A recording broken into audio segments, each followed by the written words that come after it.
There is a way to die that has no parallel anywhere else in nature. Not in the vacuum of space, not in the core of a star, not in the heart of a nuclear explosion. It is a death that stretches you, not figuratively, literally. It pulls your feet away from your head, or your head away from your feet, depending on your orientation, with a force that grows without limit. It compresses you from the sides while stretching you along your length. It turns a human body into a thin strand of matter, a ribbon, a thread, a filament of atoms, drawn out to extraordinary length by the most extreme tidal forces in the universe. Physicists call this process spaghettification. And near a black hole, it is inescapable. The word sounds almost playful, spaghettification. It evokes pasta dinners and kitchen accidents, but the reality it describes is the most violent mechanical process that the laws of physics permit. It is the consequence of a simple, relentless fact. Gravity is not uniform. It varies with distance. The closer you are to a massive object, the stronger the gravitational pull. This means that the part of your body closest to the massive object experiences a stronger pull than the part farthest away. The difference between these pulls is the tidal force, and near a black hole, the tidal force becomes infinite. The gravitational tidal forces that produce spaghettification are the same forces that raise the tides on Earth. The physics is identical, only the magnitude differs. The tidal force from the Moon on the Earth stretches the ocean by a few meters. The tidal force near a black hole singularity stretches matter to infinite length. Same physics, same equations, incomprehensibly different scales, not merely strong, not merely lethal, infinite. At the singularity of a black hole, according to general relativity, the tidal forces diverge without limit. The stretching along one direction and the compression along the others become unbounded. No material, no structure, no force in nature can resist. The bonds between atoms are torn apart. The atoms themselves are disrupted. The nuclei are shattered. The quarks and gluons that make up the nucleons are separated.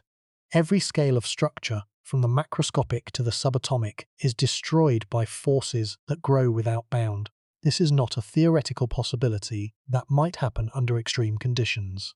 It is a mathematical certainty, guaranteed by the equations of general relativity, confirmed by the Penrose-Hawking singularity theorems, occurring at the center of every black hole in the universe.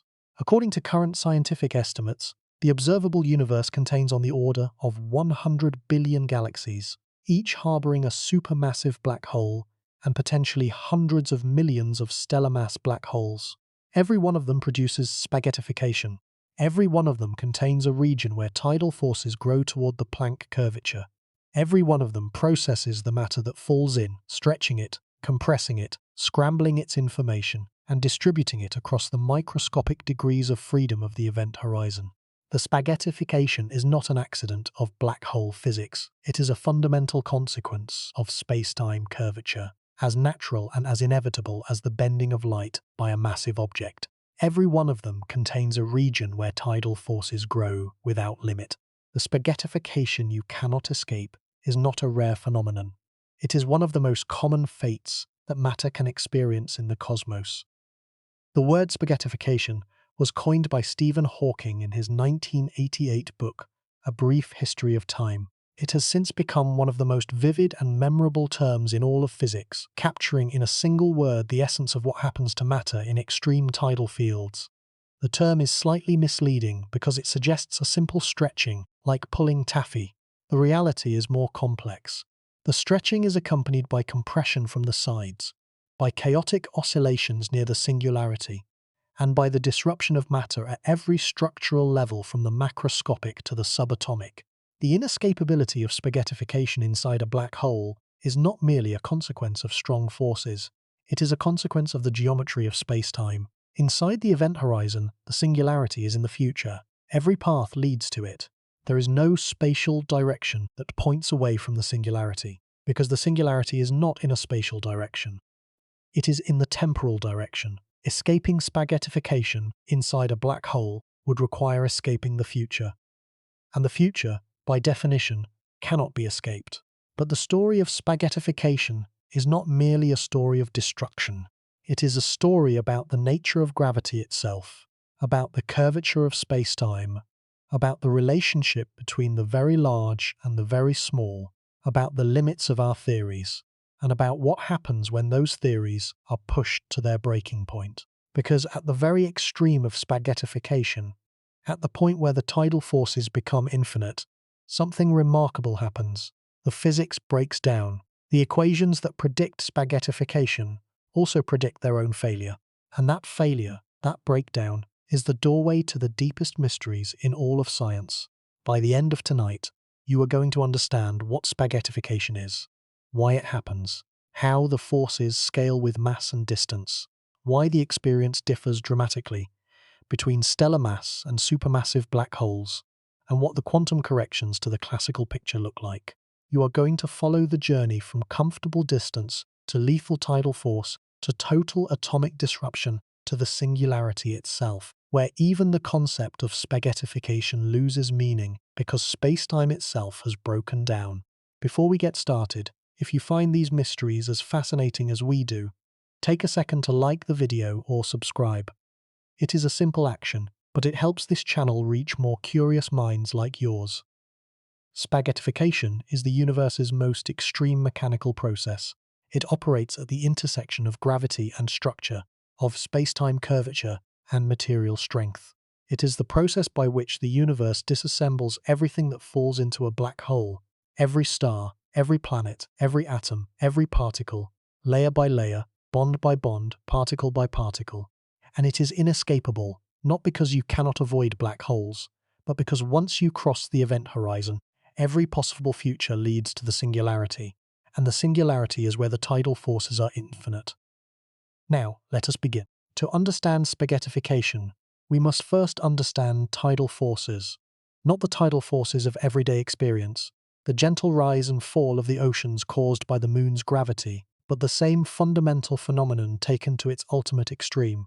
Because spaghettification and ocean tides are the same physics, they differ only in degree, and the degree, near a black hole, is the difference between a gentle swell and the total destruction of matter.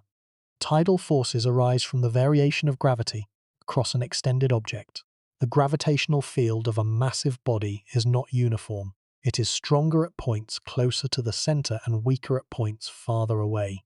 An extended object, such as a human body, a planet, or a star, experiences this variation as a differential force.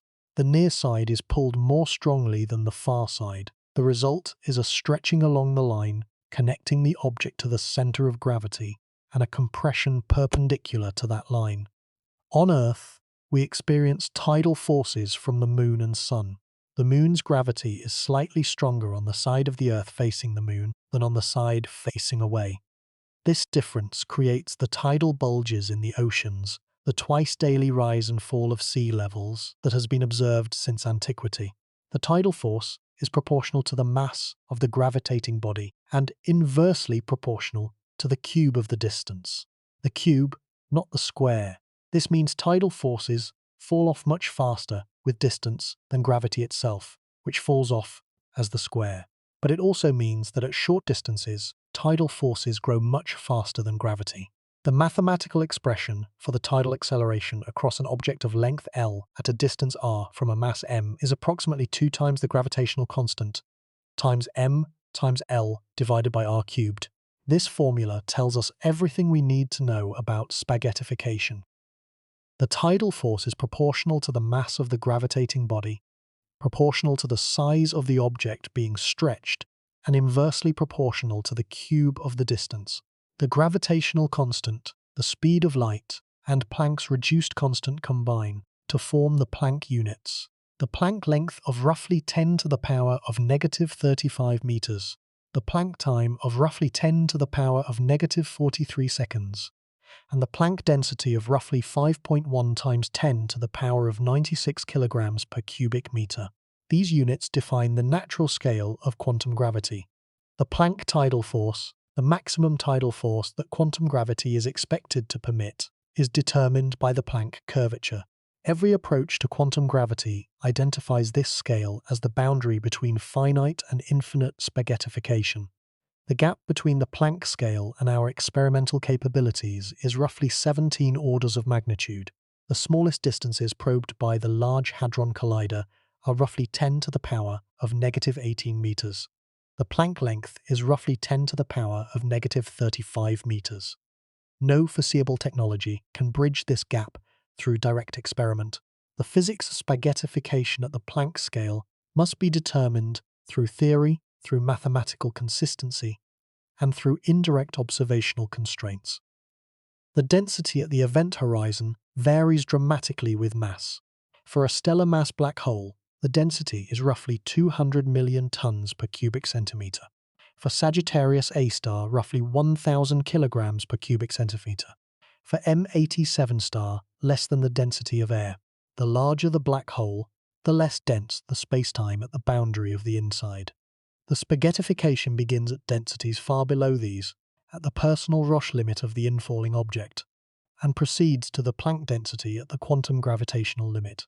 The mathematics of tidal forces in general relativity is encoded in the geodesic deviation equation, which describes how nearby geodesics, the paths of freely falling particles, converge or diverge in curved spacetime. The geodesic deviation is determined by the Riemann curvature tensor, the mathematical object that fully characterizes the curvature of spacetime at each point. The tidal acceleration experienced by an extended object is proportional to the Riemann tensor, contracted with the separation vector between the parts of the object. The concept of tidal heating, well studied in planetary science, provides another familiar analogue. Jupiter's tidal forces on its moon Io generate enormous internal heating, driving volcanic activity. Saturn's tidal forces on Enceladus produce internal heating that maintains a subsurface ocean. These tidal heating processes are gentle versions of the same physics that produces spaghettification near black holes. The energy source is the same, the variation of gravity across an extended body. Near a black hole, the energy delivered by tidal forces is not merely sufficient to heat a body. It is sufficient to disassemble it at every structural level. The relationship between tidal forces and the event horizon is worth emphasizing. The event horizon is not defined by tidal forces. It is defined by the causal structure of space-time. But the tidal forces at the horizon determine whether spaghettification begins before or after crossing. For stellar mass black holes, the tidal forces at the horizon are extreme. For supermassive black holes, they are negligible. This mass dependence is one of the most important features of spaghettification near black holes. For a Schwarzschild black hole, the Riemann tensor has specific components that produce stretching along the radial direction and compression in the two perpendicular directions. The radial stretching and perpendicular compression are equal in magnitude, so that a sphere of freely falling particles is deformed into an ellipsoid, elongated along the radial direction. This deformation is the mathematical expression of spaghettification. The history of tidal forces in astronomy extends back centuries. Isaac Newton recognized that the tides are caused by the differential gravitational pull of the Moon across the Earth's diameter. Pierre-Simon Laplace developed the mathematical theory of tides in the late 18th century. The Roche limit, the minimum distance at which a satellite can orbit without being tidally disrupted, was calculated by Edouard Roche in the mid-19th century. Saturn's rings within the Roche limit are the remnants of bodies that were spaghettified by Saturn's tidal forces. The application of tidal forces to black holes came much later. The term spaghettification was introduced by Stephen Hawking in 1988. The detailed calculation of tidal forces in the Schwarzschild and Kerr metrics was developed through the work of many relativists in the mid-20th century. The numerical simulation of tidal disruption events began in the 1970s and has become increasingly sophisticated with the development of general relativistic hydrodynamics codes.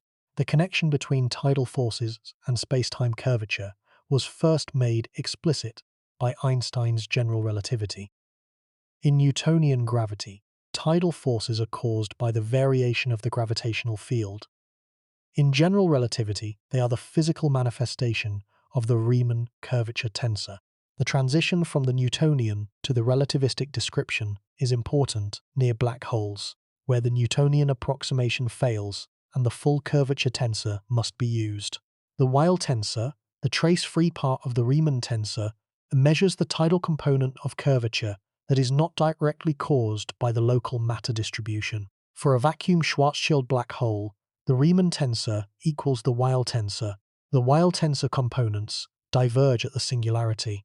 The spaghettification at the singularity is purely a consequence of the Weil curvature, the tidal component of the gravitational field, reaching infinite magnitude. The tidal acceleration at any given radial distance from a Schwarzschild black hole of mass m is proportional to m divided by r cubed, where r is the radial distance. This scaling tells us several important things. First, the tidal force is proportional to the mass. More massive black holes produce stronger tidal forces at the same fractional distance from the center. Second, the tidal force is inversely proportional to the cube of the distance. It increases rapidly as you approach the center. Third, and most importantly, the tidal force at the event horizon is inversely proportional to the square of the mass, because the event horizon radius is proportional to the mass. This last point has profound consequences. It means that the tidal force at the event horizon decreases as the mass of the black hole increases.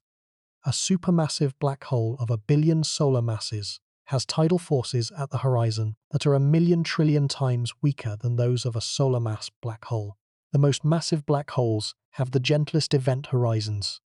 The spaghettification at the horizon is negligible for supermassive black holes and lethal for stellar mass black holes. The concept of the tidal tensor, the spatial projection of the Riemann tensor onto the frame of a freely falling observer, provides the most precise mathematical description of spaghettification. The tidal tensor is a 3x3 matrix whose eigenvalues give the principal tidal accelerations, the stretching and compression rates, along the three principal directions. For a Schwarzschild black hole, one eigenvalue is positive, stretching along the radial direction, and two are negative, compression in the perpendicular directions, with the magnitudes equal. The concept of the Roche limit, borrowed from planetary science, provides a concrete way to quantify when spaghettification begins. The Roche limit for a self-gravitating body near a black hole is the distance at which the tidal force exceeds the self-gravity of the body. For a neutron star approaching a stellar mass black hole, the Roche limit determines whether the neutron star is tidally disrupted before crossing the event horizon or swallowed whole. This has direct observational consequences. The gravitational wave signal from a neutron star black hole merger depends on whether the neutron star is disrupted outside the horizon. Near a black hole, the distance r shrinks towards zero as the object approaches the singularity. The tidal acceleration, inversely proportional to the cube of r, grows without limit. At any finite distance, the tidal force is finite and calculable. At zero distance, the singularity, the tidal force is infinite. This is spaghettification, the unbounded growth of tidal forces as an object approaches the singularity of a black hole. The Schwarzschild radius of a black hole sets the scale for the event horizon, but the tidal forces depend on the curvature of spacetime, which is measured by the Riemann curvature tensor. For a Schwarzschild black hole, the tidal acceleration at the event horizon is inversely proportional to the square of the mass. This is a crucial result. The tidal forces at the horizon decrease as the mass increases. Larger black holes have gentler horizons. Smaller black holes have more violent horizons. For a stellar mass black hole of 10 solar masses, with a Schwarzschild radius of roughly 18.5 miles, the tidal acceleration across a 2-meter-tall human body at the event horizon is enormous, roughly 10 billion times the acceleration of gravity on Earth's surface. This is instantly lethal. The human body would be torn apart well before reaching the event horizon. Spaghettification would begin at a distance of several hundred miles from the center, far outside the horizon. For Sagittarius A star, the supermassive black hole at the center of our galaxy with roughly 4 million solar masses, the tidal acceleration at the event horizon is vastly smaller. A human body crossing the event horizon would experience tidal forces comparable to the tidal forces on the surface of the Earth. Completely negligible. You would not feel anything unusual. You would cross the event horizon without the slightest sensation of stretching or compression. The spaghettification would come later, deeper inside, as you fell toward the singularity and the tidal forces began to grow. The concept of gravitational focusing closely related to tidal forces, provides another perspective. The Ray-Choudhury equation describes how a bundle of geodesics converges or diverges under the influence of curvature. In the presence of positive energy density, the Ray-Choudhury equation shows that converging geodesics must reach a focal point in finite affine parameter. This is the basis of the Penrose singularity theorem. The focusing of geodesics is the mathematical expression of the tidal compression that occurs perpendicular to the direction of fall. The Ray-Choudhury equation, combined with the positive energy condition, guarantees that once a trapped surface forms, the geodesics must converge to a point. This convergence is the tidal compression component of spaghettification. The stretching component comes from the radial part of the Riemann tensor. Together, the convergence and the stretching produce the full spaghettification. Elongation along the direction of fall and compression in the two perpendicular directions. The concept of the Penrose diagram provides a visual representation of the spacetime structure inside a black hole. In the Penrose diagram, the inside of the black hole is a diamond-shaped region bounded by the event horizon below and the singularity above. Every time-like geodesic from inside the diamond must terminate at the singularity.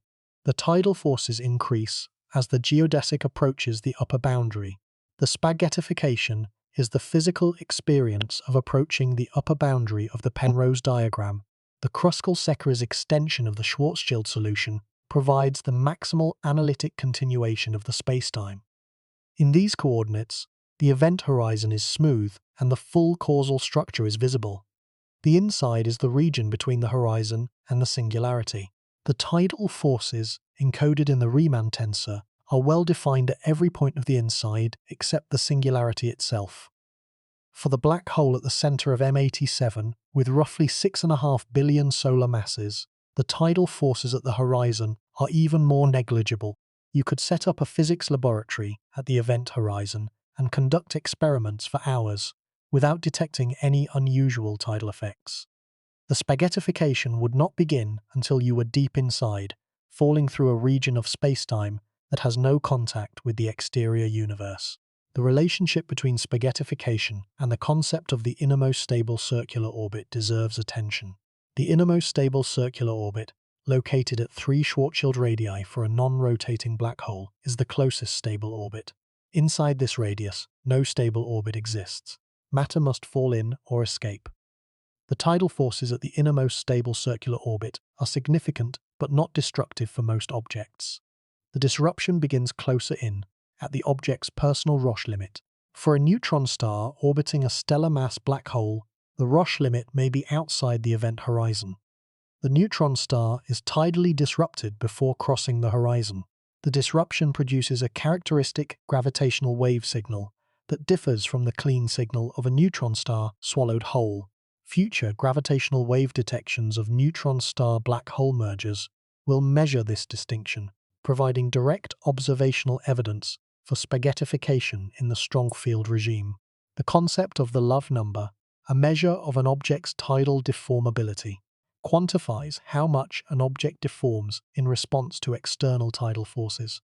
Neutron stars have specific Love numbers determined by their internal structure and equation of state. The measurement of Love numbers through gravitational wave observations constrains the equation of state of dense matter and the physics of tidal deformation. The first measurement came from the neutron star merger, GW170817.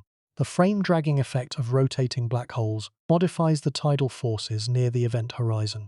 A rotating Kerr black hole drags space-time around with it, twisting the tidal field and altering the pattern of stretching and compression. The ergosphere, the region where space-time is dragged so violently that nothing can remain stationary, experiences tidal forces that are modified by the rotation.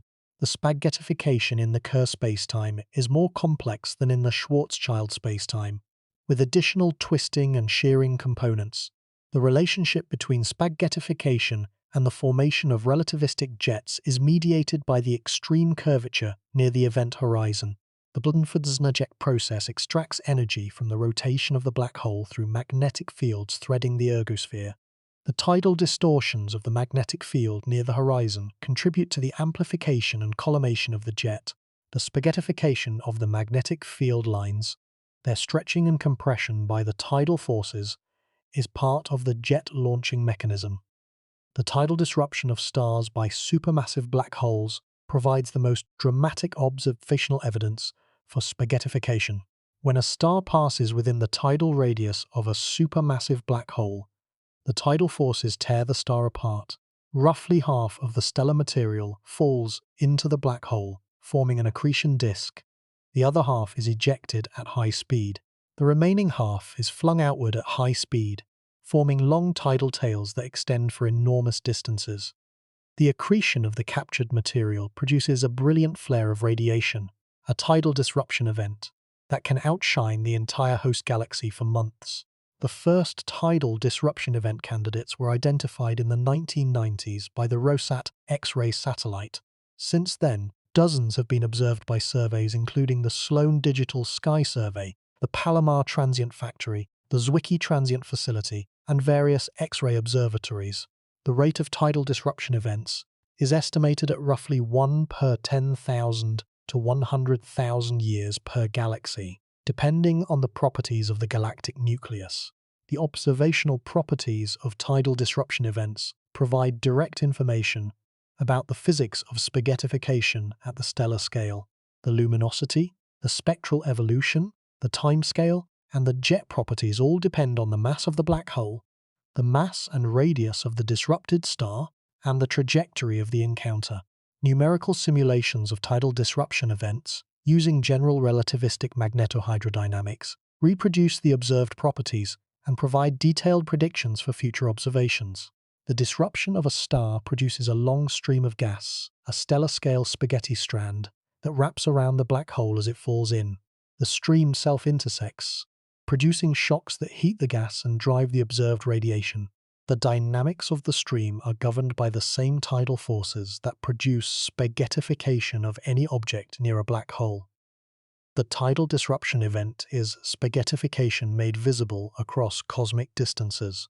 The upcoming Vera Rubin Observatory, with its legacy survey of space and time, is expected to detect thousands of tidal disruption events per year, providing an unprecedented statistical sample of spaghettification at the stellar scale. Each event will constrain the physics of extreme tidal forces and the properties of the supermassive black holes that produce them. The concept of spaghettification extends beyond individual objects to entire stellar systems. When a galaxy merges with another galaxy, the supermassive black holes at their centers eventually spiral toward each other and merge. During the final stages of the merger, the tidal forces between the two black holes reach extraordinary levels. Stars near the merging pair are flung out at high velocities or torn apart by the combined tidal field. The merger is a galaxy-scale spaghettification event, reshaping the stellar distribution around the center. The gravitational wave emission during a black hole merger is the most powerful energy release in the universe since the earliest moments of cosmic history. The peak luminosity of the merger, GW150914, briefly exceeded the combined luminosity of all stars in the observable universe. This extraordinary energy comes from the conversion of orbital energy into gravitational waves by the extreme tidal interaction between the two black holes. This inverse relationship between mass and tidal force at the horizon is one of the most important features of black hole physics. The most massive black holes are the gentlest at the boundary. The smallest black holes are the most violent. A micro black hole with the mass of a mountain would have a Schwarzschild radius smaller than a proton and tidal forces at the horizon that would tear apart atomic nuclei. A supermassive black hole the size of a solar system would have tidal forces at the horizon too weak to measure. But the gentleness at the horizon is deceptive. Inside every black hole, regardless of mass, the tidal forces grow without limit as the singularity is approached. The spaghettification is merely delayed for larger black holes, not avoided. The gentleness of the entry makes the violence of the destination all the more disturbing. The most massive black holes offer the longest, most gradual, most fully conscious experience of being spaghettified. For Sagittarius A star, The proper time from the event horizon to the singularity is roughly 20 seconds. During those 20 seconds, the tidal forces grow from negligible to lethal to unimaginable to infinite. The growth is not linear, it accelerates. The forces double in ever shorter intervals. In the final fraction of a second, the tidal acceleration exceeds the binding energy of molecules, then atoms, then nucleons. Every level of structure is torn apart in a cascade of destruction that proceeds from the macroscopic to the subatomic in the briefest possible time. The visual experience of spaghettification has been computed numerically. The falling observer sees the external universe compressed into a shrinking disk of blue-shifted light above. Below, darkness. The visual field evolves continuously during the fall. Multiple images of distant stars appear at different positions. The geometry of space-time distorts and multiplies the images in a kaleidoscope of curved light. And all the while, the tidal forces are building, stretching the observer along the direction of fall, compressing them from the side. The forces growing faster and faster as the singularity approaches. The concept of the Roche limit, well known in planetary science, provides a familiar analogue. The Roche limit is the minimum distance at which a satellite can orbit a planet without being torn apart by tidal forces. Inside the Roche limit, the tidal forces exceed the gravitational self-binding of the satellite, and it disintegrates. Saturn's rings are believed to have formed, at least in part, from the tidal disruption of moons or asteroids that ventured inside Saturn's Roche limit. The behavior of tidal forces inside the event horizon differs fundamentally from the behavior outside. Outside the horizon, the tidal forces are radial. They stretch along the direction toward the center and compress perpendicular to it. Inside the horizon, the roles of space and time are exchanged. The singularity is not below the observer, it is in the future. The tidal forces are no longer simply radial, they are temporal, associated with the approach toward the future singularity. The geodesic deviation equation inside the horizon describes how nearby freely falling particles diverge or converge as they fall toward the singularity. The behavior depends on the mass of the black hole and on the initial conditions of the fall. For a freely falling observer who starts from rest at the event horizon, the tidal forces grow monotonically, reaching infinity at the singularity. The counterintuitive feature of the interior is that attempting to resist the fall actually reduces the remaining proper time before reaching the singularity. Firing rockets inside a non-rotating black hole does not delay the singularity. It hastens it. Any expenditure of energy changes the geodesic in a way that reduces the proper time to the singularity. The optimal strategy for maximizing survival time is to fall freely, doing nothing. This is the cruelest aspect of the spaghettification you cannot escape. Resisting makes it come faster. The experience of spaghettification depends on the orientation of the falling observer. An observer falling feet first toward a stellar mass black hole would feel their feet pulled away from their head and their body compressed from the sides. An observer falling sideways would be stretched differently, the tidal forces acting along the direction toward the center and compressing perpendicular to it. The spaghettification is always along the radial direction, regardless of the observer's orientation. The timescale of spaghettification inside a supermassive black hole deserves emphasis. For Sagittarius A star, the proper time from the event horizon to the singularity is roughly 20 seconds.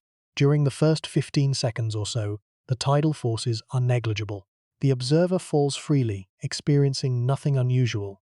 Then, in the last few seconds, the forces begin to build. In the last second, they become uncomfortable. In the last tenth of a second, they become lethal. In the last hundredth, they exceed the binding energy of molecules. In the last thousandth, atoms. In the last millionth, nuclei. The cascade from gentle to lethal to atomic to nuclear to infinite occurs in a rush that accelerates without bound. For M87 star, the timeline is stretched proportionally. The observer might have hours of comfortable free fall before the tidal forces become perceptible. The progression from comfortable to lethal would take minutes rather than seconds. The most massive black holes offer the most drawn-out, most fully conscious, most contemplative experience of inescapable spaghettification. The concept of the tidal radius The distance at which the tidal force exceeds the self-binding of an object provides a practical measure for different objects. For a human body near Sagittarius A star, the tidal radius is deep inside the event horizon. For a neutron star near a stellar mass black hole, the tidal radius may be outside the horizon. For a planet near a supermassive black hole, the tidal radius depends on the mass ratio. Each object has its own personal threshold for spaghettification, determined by its binding forces and the curvature of the spacetime. The proper time from the event horizon to the singularity is proportional to the mass. For Sagittarius A star, roughly 20 seconds. During those 20 seconds, the tidal forces grow from negligible to lethal to infinite. The last seconds are dominated by the BKL oscillations, the chaotic geometric convulsions that characterize the approach to a generic singularity. The spaghettification in these final moments is not a simple stretching but a churning, oscillating, increasingly frenzied distortion of spacetime. For a stellar mass black hole, the entire process from horizon to singularity takes a fraction of a millisecond. The spaghettification is virtually instantaneous. For M87 star, it could take hours. The most massive black holes provide the most prolonged experience of inescapable spaghettification, hours of conscious awareness as the tidal forces slowly, inexorably build toward the terminal cascade. Near a black hole, the Roche limit for any given object is the distance at which the tidal forces exceed the binding forces of the object. For a human body, the binding force is the tensile strength of bone, muscle, and connective tissue, roughly 10 to 100 megapascals. For a neutron star, the binding force is the nuclear force, roughly 10 to the power of 33 pascals. For every object, there is a distance from the black hole at which the tidal forces exceed the binding forces, and the object is torn apart. This distance is the object's personal Roche limit, and crossing it is the beginning of spaghettification. The event horizon is not the Roche limit for any particular object. For a stellar mass black hole, the Roche limit for a human body is far outside the event horizon. Spaghettification begins before you reach the horizon. For a supermassive black hole, the Roche limit for a human body is deep inside the event horizon. Spaghettification begins only after you have crossed the horizon and are falling toward the singularity.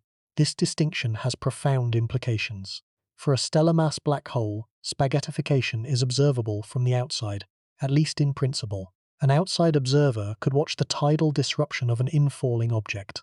For a supermassive black hole, spaghettification occurs inside the event horizon, hidden from the outside universe.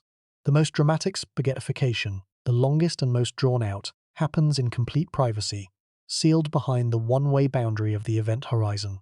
The tidal disruption of stars by supermassive black holes has been observed. When a star passes too close to a supermassive black hole, the tidal forces tear it apart. The stellar material forms a long stream, a ribbon of gas that spirals around the black hole, heated by friction and compression, producing a brilliant flare of radiation. These tidal disruption events, or TDEs, have been observed dozens of times, each one a cosmic-scale spaghettification event visible across billions of light-years. Each tidal disruption event provides direct observational evidence for the physics of extreme tidal forces, confirming the predictions of general relativity at the stellar scale. The observations match the numerical simulations with remarkable precision, giving us confidence that the theoretical description of spaghettification is correct at the scales we can observe. But what scientists discovered next was worse than anyone expected. The core problem with spaghettification is not that it happens. Tidal forces are a well-understood consequence of the variation of gravity across an extended object. The core problem is that spaghettification near a black hole has no limit. The tidal forces grow without bound. The stretching and compression become infinite. And at the singularity, where the tidal forces diverge, the concept of spaghettification itself breaks down, because there is no longer a space-time in which the stretching and compression can be defined. This unlimited growth of tidal forces is a consequence of the singularity. In Newtonian gravity, the tidal force from a point mass grows as the inverse cube of the distance. As the distance approaches zero, the tidal force approaches infinity. In general relativity, the same behavior occurs, but the singularity is not just a point mass. It is a genuine breakdown of space-time, a point where the curvature of the Riemann tensor diverges and the mathematical description of geometry ceases to function. The Kretschmer scalar, a coordinate-independent measure of the curvature of space-time, is proportional to the mass squared divided by the radial distance to the sixth power for a Schwarzschild black hole. As the distance approaches zero, the Kretschmer scalar diverges. The tidal forces, which are related to the Riemann curvature tensor, diverge with it. The spaghettification becomes not just extreme but infinite. But here is the problem. Infinite tidal forces are physically meaningless. No physical quantity can be truly infinite. The prediction of infinite tidal forces at the singularity is a sign that the theory, general relativity, has been pushed beyond its domain of validity. At the singularity, where the curvature reaches the Planck scale, quantum gravitational effects must become important. General relativity, a classical theory that ignores quantum mechanics, produces infinity because it has been applied in a regime where quantum effects are dominant. The experience of spaghettification can be understood through a series of concrete physical thresholds. The first threshold is perceptibility. The tidal force across the body exceeds the threshold of human sensation. For a supermassive black hole, this occurs well inside the event horizon during the final seconds of the fall. The second threshold is discomfort. The tidal force produces painful stretching and compression. The third threshold is lethality. The tidal force exceeds the tensile strength of bone and tissue, and the body is torn apart. The fourth threshold is molecular disruption. The tidal force exceeds the binding energy of chemical bonds. The fifth is atomic disruption. The tidal force exceeds the binding energy of electrons in atoms. The sixth is nuclear disruption. The tidal force exceeds the binding energy of protons and neutrons in nuclei. The seventh is the Planck threshold. The tidal force reaches the Planck curvature, where quantum gravitational effects become dominant and the classical description breaks down. Each threshold is crossed in succession, from the macroscopic to the subatomic, in a cascade that accelerates as the singularity is approached. The time between successive thresholds decreases. The cascade from perceptible to lethal to molecular to atomic to nuclear to Planck occurs in the final fraction of a second, compressed into a rush of destruction that proceeds faster than any physical process can respond. The Heisenberg uncertainty principle provides a direct argument against infinite tidal forces. If the tidal forces are infinite, they can compress matter to zero volume. But the uncertainty principle forbids zero volume. If position is known exactly, momentum must be infinitely uncertain, generating infinite kinetic energy and infinite pressure that resists further compression. The quantum pressure should halt the compression at the Planck scale, replacing the infinite tidal forces with finite, extremely large, but bounded forces. The connection between spaghettification and the thermodynamics of black holes provides essential context. The Bekenstein-Hawking entropy, proportional to the area of the event horizon, tells us that the black hole has an enormous number of microscopic states.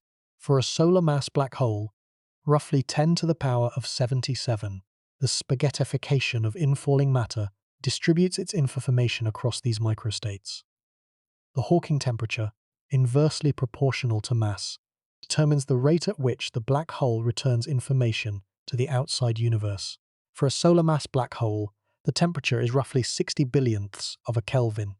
The evaporation time is roughly 10 to the power of 67 years. The information scrambled during spaghettification is eventually returned through the Hawking's radiation over this immense timescale. The relationship between spaghettification and the concept of unitarity connects the mechanical process to the most fundamental principle of quantum mechanics. Unitarity states that quantum evolution is reversible. Information is never destroyed. The spaghettification of infalling matter must be consistent with unitarity. The stretching, compression, and disruption must scramble the information, not destroy it. The quantum state must be preserved through the entire process, even as the matter is disassembled at every structural level.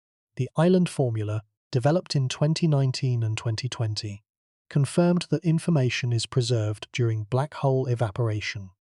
The entropy of the Hawking radiation follows the Page curve. The information that was scrambled during spaghettification is returned to the outside universe through the radiation. The spaghettification is not a one-way process of destruction. It is the first phase of a two-phase process, scrambling followed by return. The Hayden-Preskel protocol shows that individual quantum bits can be recovered from the Hawking radiation after one scrambling time, milliseconds for Sagittarius A star. The spaghettification scrambles rapidly. The recovery is rapid too, at least in principle. The spaghettification and the recovery are complementary processes, the two phases of information transformation at the most extreme level. The concept of the stretched horizon connects spaghettification to the quantum processing at the boundary. The stretched horizon, one Planck length outside the event horizon, has temperature, entropy, and viscosity. It processes the infalling matter. The spaghettification and the processing are aspects of the same dynamics. The tidal forces that stretch and compress the matter are accompanied by quantum processing that scrambles and distributes the information. The four laws of black hole mechanics, mirroring the four laws of thermodynamics, constrain the spaghettification process. The second law, which says the total horizon area never decreases in classical processes, means that the spaghettification of infalling matter always increases the entropy of the black hole. The spaghettification is an entropy-increasing process, converting the relatively low entropy organized matter into the high entropy scrambled microstates of the black hole interior. The page curve describes how the information returns. The entropy of the Hawking radiation rises during the first half of evaporation and falls during the second half. The page time, roughly the halfway point, is when information begins to emerge. The island formula reproduces this curve. The spaghettification scrambles the information. The island mechanism transfers it back. The non-renormalizability of general relativity provides the technical barrier to computing tidal forces at the Planck scale. When physicists try to quantize gravity using perturbative methods, each order introduces new divergences. The mathematical framework that works for other forces fails for gravity. The tidal forces near the singularity, where the curvature reaches the Planck scale, cannot be calculated reliably within perturbative quantum gravity. A non-perturbative framework is needed. Every candidate for quantum gravity provides a non-perturbative framework. String theory uses the worldsheet formalism. Loop quantum gravity uses the spin foam approach. The holographic principle uses the boundary theory. Causal set theory uses the combinatorics of the discrete set. Each framework produces finite predictions, where the perturbative approach produces divergences. Each framework replaces the infinite tidal forces with finite ones at the Planck scale. The concept of the effective field theory approach provides a way to parameterize our ignorance about the Planck scale physics. At energies below the Planck energy, general relativity is the correct effective field theory. At the Planck energy, new physics takes over. The infinite tidal forces of general relativity are replaced by the finite forces of the full quantum theory. The effective field theory approach tells us where the classical prediction breaks down, but not what replaces it. The relationship between spaghettification and the concept of black hole entropy connects the mechanical process to the thermodynamic framework. The Bekenstein-Hawking entropy counts the number of microstates. The spaghettification distributes information across these microstates.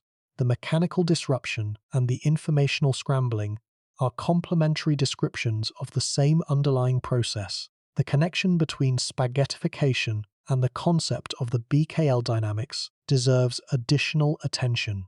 Near a generic singularity, the approach to infinite curvature is not smooth but chaotic. The Kasner exponents, which describe the rates of expansion and contraction along the three spatial directions, oscillate. The oscillations are described by a discrete map, the BKL map, which is chaotic in the mathematical sense. The Lyapunov exponents are positive, meaning that tiny differences in initial conditions lead to exponentially divergent trajectories. This chaos means that the spaghettification near the singularity is unpredictable in detail, even though the overall trend toward increasing tidal forces is deterministic. The direction of maximum stretching rotates and switches rapidly. the direction of maximum compression changes. The matter being spaghettified is not merely stretched into a thread, it is churned, twisted, folded, and stretched in rapidly changing directions.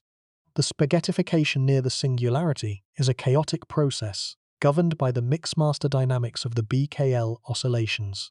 The physicist Charles Misner introduced the term mixmaster to describe this behavior, evoking a kitchen appliance that churns its contents. The mixmaster universe is a cosmological model with BKL dynamics contracting chaotically toward a singularity. The interior of a black hole near the singularity is a mixmaster universe, with the falling observer inside the mixer. The number of BKL oscillations between the event horizon and the singularity depends on the initial conditions. For some trajectories, the number is finite. For others, it is infinite. The chaotic nature of the oscillations means that the detailed spaghettification pattern, the specific sequence of stretching and compression directions, is sensitive to the initial conditions of the fall. The four laws of black hole mechanics, established by Bardeen, Carter, and Hawking, constrain the spaghettification processes. The second law, which says total horizon area never decreases classically, means that every spaghettification event that sends matter into the black hole increases the horizon area and the Bekenstein-Hawking entropy. The spaghettification is an entropy-increasing process, consistent with the second law of thermodynamics and the second law of black hole mechanics. The Penrose process demonstrates that not all matter near a black hole is spaghettified. In the ergosphere of a rotating black hole, matter can split, with one piece falling in and the other escaping with more energy than the original. The spaghettification in the ergosphere is partial. The tidal forces split the object, but some of the mass escapes. Only the portion that crosses the event horizon proceeds to full spaghettification at the singularity. The mathematical description of the BKL oscillations uses the formalism of billiard dynamics in a triangular domain. The motion of a point particle in this domain, bouncing off walls, is equivalent to the evolution of the Kasner exponents near the singularity. The billiard is chaotic. The bounces become infinitely frequent as the singularity is approached. The spaghettification, described by the Kasner exponents, oscillates chaotically at ever-increasing frequency. The Penrose-Hawking singularity theorems guarantee that within classical general relativity, the infinite spaghettification at the singularity is unavoidable. Penrose's 1965 theorem requires only that general relativity is correct, energy is positive, and a trapped surface exists. Once these conditions are met, geodesic incompleteness follows. World lines terminate, tidal forces diverge. The spaghettification proceeds to infinity, but the theorems apply only to classical general relativity. Quantum effects at the Planck scale can modify the assumptions. The positivity of energy can be violated by quantum fluctuations. The trapped surface can be modified by quantum corrections. The classical guarantee of infinite spaghettification evaporates when quantum gravity is included. The Heisenberg uncertainty principle provides the most direct quantum argument against infinite spaghettification. Infinite compression requires zero volume. Zero volume requires infinite precision in position. Infinite precision requires infinite uncertainty in momentum, generating infinite quantum pressure. The quantum pressure halts the compression at the Planck density. The spaghettification has a quantum flaw, and it gets worse. The tidal forces near the singularity are not simply large and uniform. They oscillate chaotically. The BKL dynamics, named after Vladimir Belinsky, Isaac Kalatnikov, and Evgeny Lifshitz, describe how the geometry of spacetime behaves near a generic singularity. Space contracts in one direction while expanding in another, then switches. The tidal forces change direction, magnitude, and pattern with increasing frequency as the singularity is approached. Charles Misner called this mixmaster dynamics. The spaghettification near the singularity is not a simple stretching. It is a chaotic, oscillating, increasingly frenzied distortion of spacetime itself. The mixmaster dynamics mean that spaghettification near the singularity is more violent and more complex than the simple picture of stretching along one direction and compressing along two others. The directions of stretching and compression rotate and switch, the pattern becoming more chaotic and more rapid as the singularity is approached. The object being spaghettified is not merely pulled apart. It is churned, twisted, folded, and pulled in rapidly changing directions, each change more violent than the last. The connection between spaghettification and the information paradox is direct.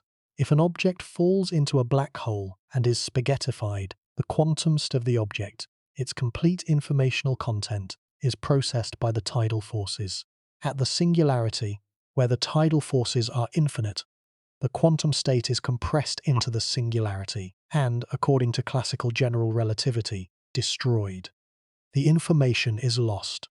Unitarity, the quantum mechanical principle that information is always preserved, is violated. Most physicists believe information is preserved. Stephen Hawking conceded his bet with John Preskill in 2004. The island formula, developed in 2019 and 2020, confirmed that the entropy of Hawking radiation follows the Page curve, the signature of unitary evolution. If information is preserved, then the infinite spaghettification at the singularity does not actually destroy the information. Something happens at the Planck scale before the tidal forces reach infinity that preserves the quantum state and prevents the information from being destroyed. The connection between spaghettification and the concept of gravitational waves provides observational context. The tidal interaction between compact objects in close orbit produces gravitational waves. The frequency and amplitude of the waves are determined by the masses, spins, and separation of the objects. As the objects spiral inward, the tidal interaction intensifies. The waves grow stronger and higher in frequency, producing the characteristic chirp signal detected by LIGO and Virgo. The tidal effects are strongest during the final moments of the merger. For a neutron star black hole system, the tidal disruption of the neutron star produces a specific imprint on the gravitational waveform. The disruption occurs when the tidal force exceeds the neutron star's self-gravity at the Roche limit. If disruption occurs outside the horizon, the waveform shows a characteristic cutoff. If the neutron star is swallowed whole, the signal is clean. The distinction provides a direct measurement of the tidal forces in the strong field regime. Future gravitational wave detectors will measure these tidal effects with unprecedented precision. The Einstein Telescope and Cosmic Explorer, next-generation ground-based detectors, will increase sensitivity by an order of magnitude. LISA will detect supermassive mergers. Each detection will constrain the physics of tidal forces near event horizons. The connection between spaghettification and the concept of numerical relativity is important. The simulation of tidal disruption events, whether of stars by supermassive black holes or of neutron stars by stellar mass black holes, requires solving the full nonlinear Einstein equations coupled to fluid dynamics. These simulations are among the most computationally demanding in all of science. The results provide predictions for gravitational wave signals, electromagnetic counterparts, and the detailed dynamics of the spaghettification process. The Bekenstein-Hawking entropy of a black hole, proportional to the area of the event horizon, tells us that the black hole has an enormous number of microscopic quantum states. For a solar mass black hole, the entropy is roughly 10 to the power of 77. The spaghettification of infalling matter must be consistent with this entropy. The tidal disruption of matter, the stretching and compression and scrambling, must convert the organized information of the infalling matter into the maximally scrambled information of the black hole microstates. Spaghettification, in this view, is not just a mechanical process. It is an informational process, scrambling the quantum state of the infalling matter and distributing it across the black hole's microscopic degrees of freedom. The relationship between spaghettification and the concept of the stretched horizon provides additional physical insight. The stretched horizon, located 1 Planck length outside the mathematical event horizon, has temperature, entropy, and viscosity. It is the physical realization of the quantum degrees of freedom that encode the Bekenstein-Hawking entropy.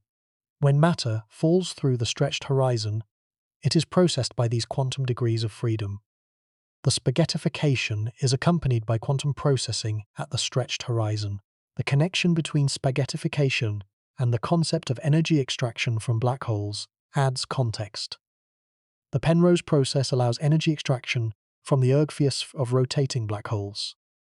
The tidal forces in the ergosphere are part of the mechanism.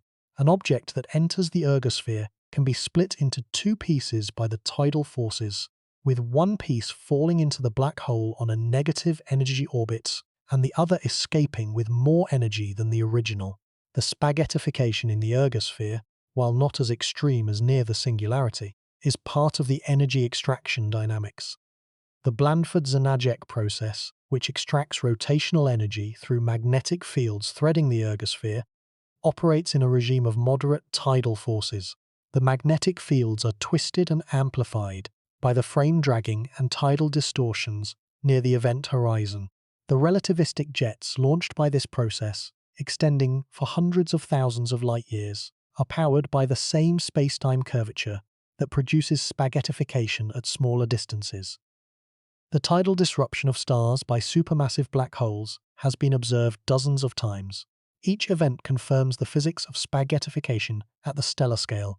The light curves, spectra, and jet properties of these events match the predictions of numerical simulations based on general relativistic tidal dynamics. The observations confirm that spaghettification is not merely a theoretical prediction, but an observed phenomenon occurring regularly across the cosmos. The upcoming generation of surveys, including the Vera Rubin Observatory, will detect thousands of tidal disruption events per year.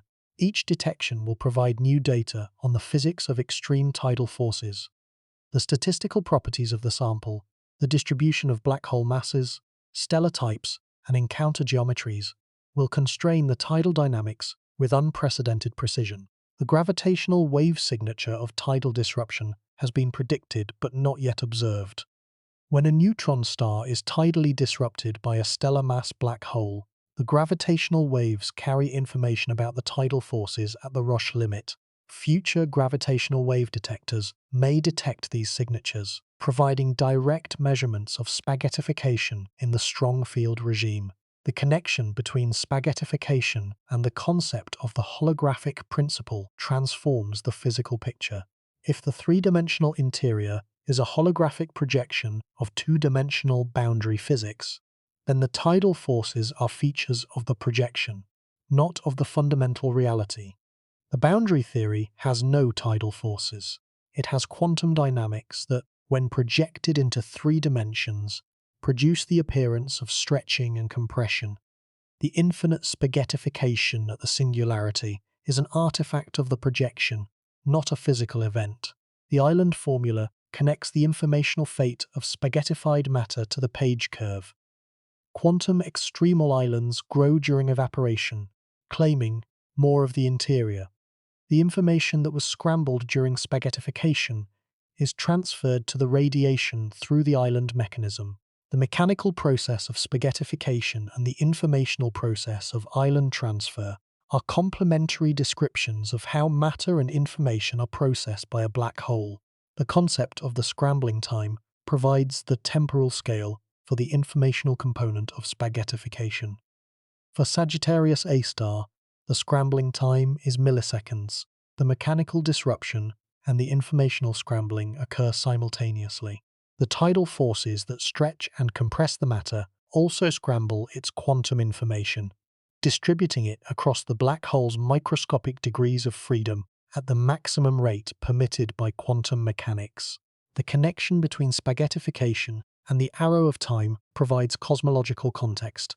The tidal disruption of organized matter into scrambled microstates is an entropy-increasing process. The spaghettification drives the arrow of time forward, converting low-entropy organized matter into high-entropy scrambled information. Black holes. The objects that produce the most extreme spaghettification are also the objects of maximum entropy. The arrow of time points toward them. The complementarity principle states that the falling observer and the outside observer have different descriptions of what happens. The falling observer experiences spaghettification during the fall toward the Singularity. The outside observer sees the matter absorbed by the stretched horizon, processed and re-emitted as Hawking radiation. Both descriptions are valid. Neither is complete. The spaghettification is observer-dependent. The ER equals EPR conjecture, proposed by Susskind and Maldacena, suggests that the interior of the black hole is connected to the exterior through microscopic wormholes generated by entanglement. The spaghettification process is not isolated. It is connected to the outside through the wormhole network. The tidal forces that produce the spaghettification are, in some sense, the geometric manifestation of the entanglement dynamics. The concept of the Penrose process connects spaghettification to energy extraction. Roger Penrose showed that energy can be extracted from a rotating black hole through the ergosphere. For a maximally spinning black hole, up to roughly 29% of the mass energy is extractable. The spaghettification of matter in the ergosphere is connected to this energy extraction. The tidal forces in the ergosphere are part of the thermodynamic engine of the rotating black hole. The connection between spaghettification and the arrow of time adds cosmological weight. Black holes are the maximum entropy objects. The thermodynamic arrow of time points toward them. The spaghettification of infalling matter increases the entropy of the universe. The tidal disruption and scrambling of organized matter into maximally disordered microstates is the entropy increasing process that drives the arrow of time toward its ultimate destination. The scrambling time, the time for the black hole to fully process the information of the infalling matter, is on the order of milliseconds for Sagittarius A star. Patrick Hayden and John Preskill showed in 2007 that black holes saturate the fundamental quantum bound on scrambling speed. The spaghettification, the mechanical stretching and compression, is accompanied by informational scrambling at the maximum possible rate. The two processes, mechanical disruption and informational scrambling, are not separate. They are aspects of the same underlying physics, the physics of tidal forces in extreme spacetime curvature. The Hawking radiation that the black hole emits is thermal, with a temperature inversely proportional to the mass. For a solar mass black hole, the Hawking temperature is roughly 60 billionths of a Kelvin. The evaporation time is roughly 10 to the power of 67 years. The information that was scrambled during spaghettification is eventually returned to the outside universe through the Hawking radiation, encoded in subtle quantum correlations between early and late radiation quanta. The spaghettification is not permanent. It is temporary. The information is scrambled, not destroyed, and it is eventually recovered. The firewall paradox, introduced in 2012 by Ahmed Al-Mahiri, Donald Marolf, Joseph Polchinski, and James Sully, raised the possibility that spaghettification might happen not at the singularity, but at the event horizon itself. The AMPES argument showed that three principles, unitarity, the equivalence principle, and the validity of quantum field theory, cannot all hold at the horizon of an old black hole. If unitarity holds, the smooth horizon might be replaced by a firewall, a wall of Planck energy radiation that would spaghettify anything crossing it. The spaghettification you cannot escape might begin not at the singularity, but at the very boundary of the black hole. The cosmic censorship conjecture, proposed by Roger Penrose in 1969, states that singularities are always hidden behind event horizons. If cosmic censorship holds, the infinite spaghettification at the singularity is always hidden from view. The outside universe never sees the tidal forces become infinite. The spaghettification is quarantined, sealed behind the event horizon. Something is wrong with our assumptions about what happens at extreme tidal forces. The classical picture, with its infinite spaghettification at the singularity, is almost certainly wrong. The quantum picture, whatever its precise form, must replace the infinite forces with finite ones, must preserve the information that the tidal forces scramble, and must be consistent with the thermodynamics of the black hole. The spaghettification you cannot escape is real, but its ultimate nature, at the most extreme, is determined by quantum gravity, a theory we do not yet possess. But here is what makes this truly terrifying. The spaghettification is not optional. Once inside the event horizon, the singularity is in the future, and the future cannot be avoided. Every possible path leads to the singularity. Every possible maneuver brings the spaghettification closer. There is no escape. There is no shelter.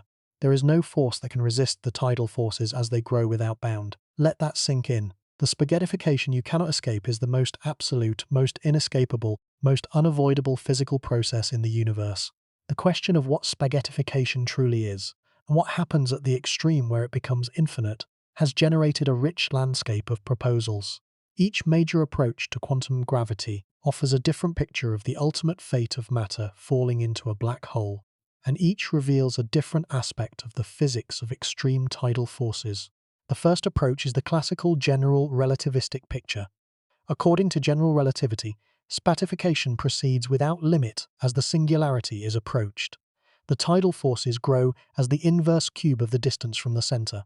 The stretching along the radial direction and the compression perpendicular to it increase without bound. At the singularity, the forces are infinite.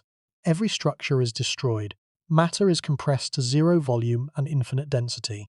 The classical picture provides a detailed, quantitative description of the spaghettification process at all distances except the singularity itself. For a freely falling observer in a Schwarzschild black hole, the tidal acceleration at any given radial distance can be calculated exactly. The forces at the event horizon, at 1/2 the Schwarzschild radius, at 1/10, at 1/100th, are all finite and calculable. Only at zero distance does the calculation produce infinity. The experience of spaghettification in the classical picture depends strongly on the mass of the black hole. For a stellar mass black hole of 10 solar masses, the tidal forces become lethal to a human body at a distance of roughly 400 miles from the center, well outside the event horizon at roughly 18.5 miles radius. The spaghettification is violent and rapid. The entire process, from the first detectable stretching to the total disruption of the body, takes a fraction of a second. The connection between spaghettification and the concept of the BKL dynamics deserves particular emphasis in the context of the different quantum gravity proposals. The BKL oscillations describe the chaotic behavior of spacetime near a generic singularity. The Kasner exponents, which describe the rates of expansion and contraction along three spatial directions, oscillate chaotically. The spaghettification near the singularity is not a simple stretching but a chaotic churning. Each quantum gravity proposal handles the BKL oscillations differently. In loop quantum gravity, the quantum bounce at the Planck density halts the oscillations. In string theory, the extended nature of strings modifies the BKL dynamics. In the holographic picture, the BKL oscillations in the bulk correspond to complex dynamics on the boundary. In causal set theory, the discrete structure prevents the oscillations from reaching infinite frequency. The resolution of the BKL dynamics at the Planck scale is one of the key predictions that distinguishes the different quantum gravity proposals. Future theoretical work may determine which resolution is correct. The BKL dynamics are the classical prelude to the quantum gravitational resolution, the chaotic overture to the quantum finale.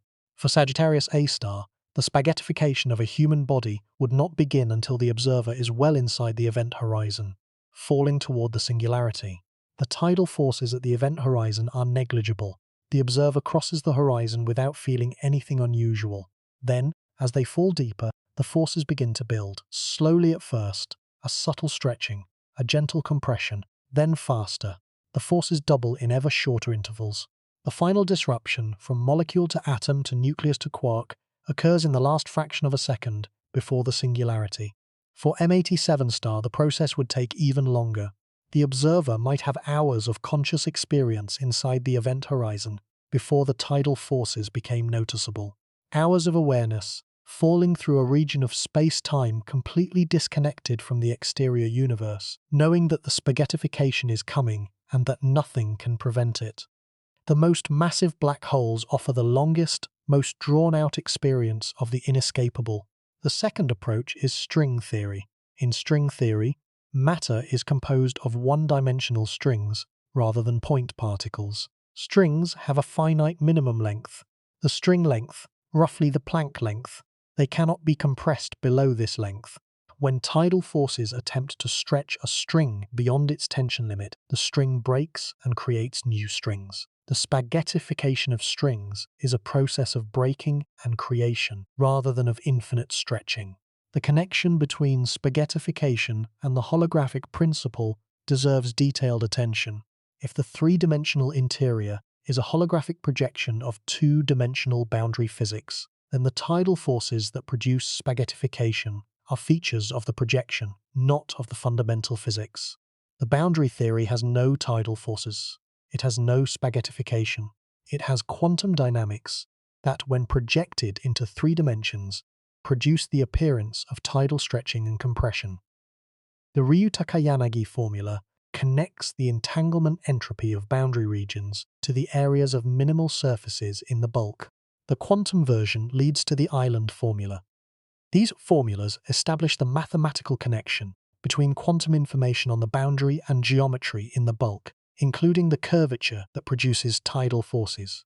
The spaghettification is encoded in the entanglement structure of the boundary state. The connection between spaghettification and the concept of the Wheeler-DeWitt equation adds conceptual depth. The Wheeler-DeWitt equation has no time variable. The quantum state is static. Time is emergent. The spaghettification, which unfolds in time as the observer falls, is a feature of the emergent temporal description. At the fundamental level, there may be no process. The spaghettification is a temporal projection. The concept of computational complexity adds dynamical content. The interior of the black hole grows because quantum complexity increases. The tidal forces that stretch the interior are the geometric expression of this complexity growth. The spaghettification is the mechanical manifestation of increasing computational complexity. The singularity, where tidal forces diverge, is where complexity exceeds geometric capacity.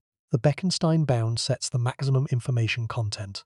Black holes saturate it. The spaghettification converts organized matter into the maximum possible information density.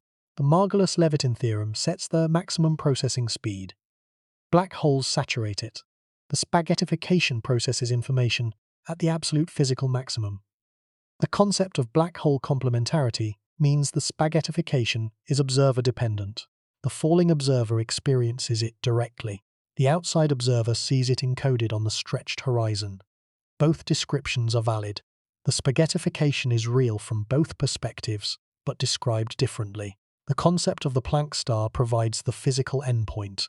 The tidal forces halt at the Planck density. The matter bounces. The spaghettification reverses. The information survives. The black hole transitions to a white hole. The process is temporary, not permanent. The error-correcting code of holographic spacetime provides the mechanism by which the tidal forces are generated. The bulk geometry is encoded redundantly in the boundary. Away from the singularity, the code is robust and the tidal forces are well defined. Near the singularity, the code degrades and the geometric description, including the tidal forces, becomes unreliable. At the singularity, the code fails and the tidal forces, as computed from the geometric description, diverge. But the boundary state continues to evolve smoothly. The connection between spaghettification and the concept of emergent spacetime provides the deepest theoretical perspective. If spacetime is emergent, arising from quantum information and entanglement, then the tidal forces that produce spaghettification are emergent as well. They are the geometric expression of underlying quantum dynamics. The stretching and compression of matter are the macroscopic manifestation of quantum information processing at the Planck scale. The Ryu-Takayanagi formula connects entanglement on the boundary to geometry in the bulk. The curvature that produces tidal forces is encoded in the entanglement structure. Near the singularity, the entanglement structure is maximally disrupted. The curvature diverges. The tidal forces become infinite. The spaghettification is the geometric signature of entanglement disruption at the most extreme level. The error-correcting code of holographic spacetime protects the geometric description from local errors. Away from the singularity, the code is robust and the tidal forces are well defined. Near the singularity, the code degrades and the tidal forces, as computed from the geometric description, become unreliable. At the singularity, the code fails and the tidal forces diverge. The infinite spaghettification is a code failure, not a physical event. The convergence of independent approaches on the finiteness of spaghettification at the Planck scale is powerful evidence.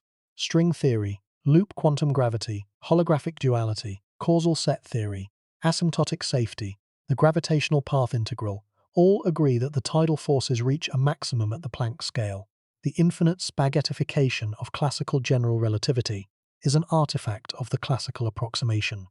The quantum theory produces finite forces. This convergence provides confidence even without direct experimental verification. When independent theoretical frameworks agree, the shared conclusion carries significant weight. The spaghettification you cannot escape is real, but it is finite. The Planck scale sets the limit. The thermodynamic constraints reinforce this conclusion. The Bekenstein-Hawking entropy requires finite internal structure.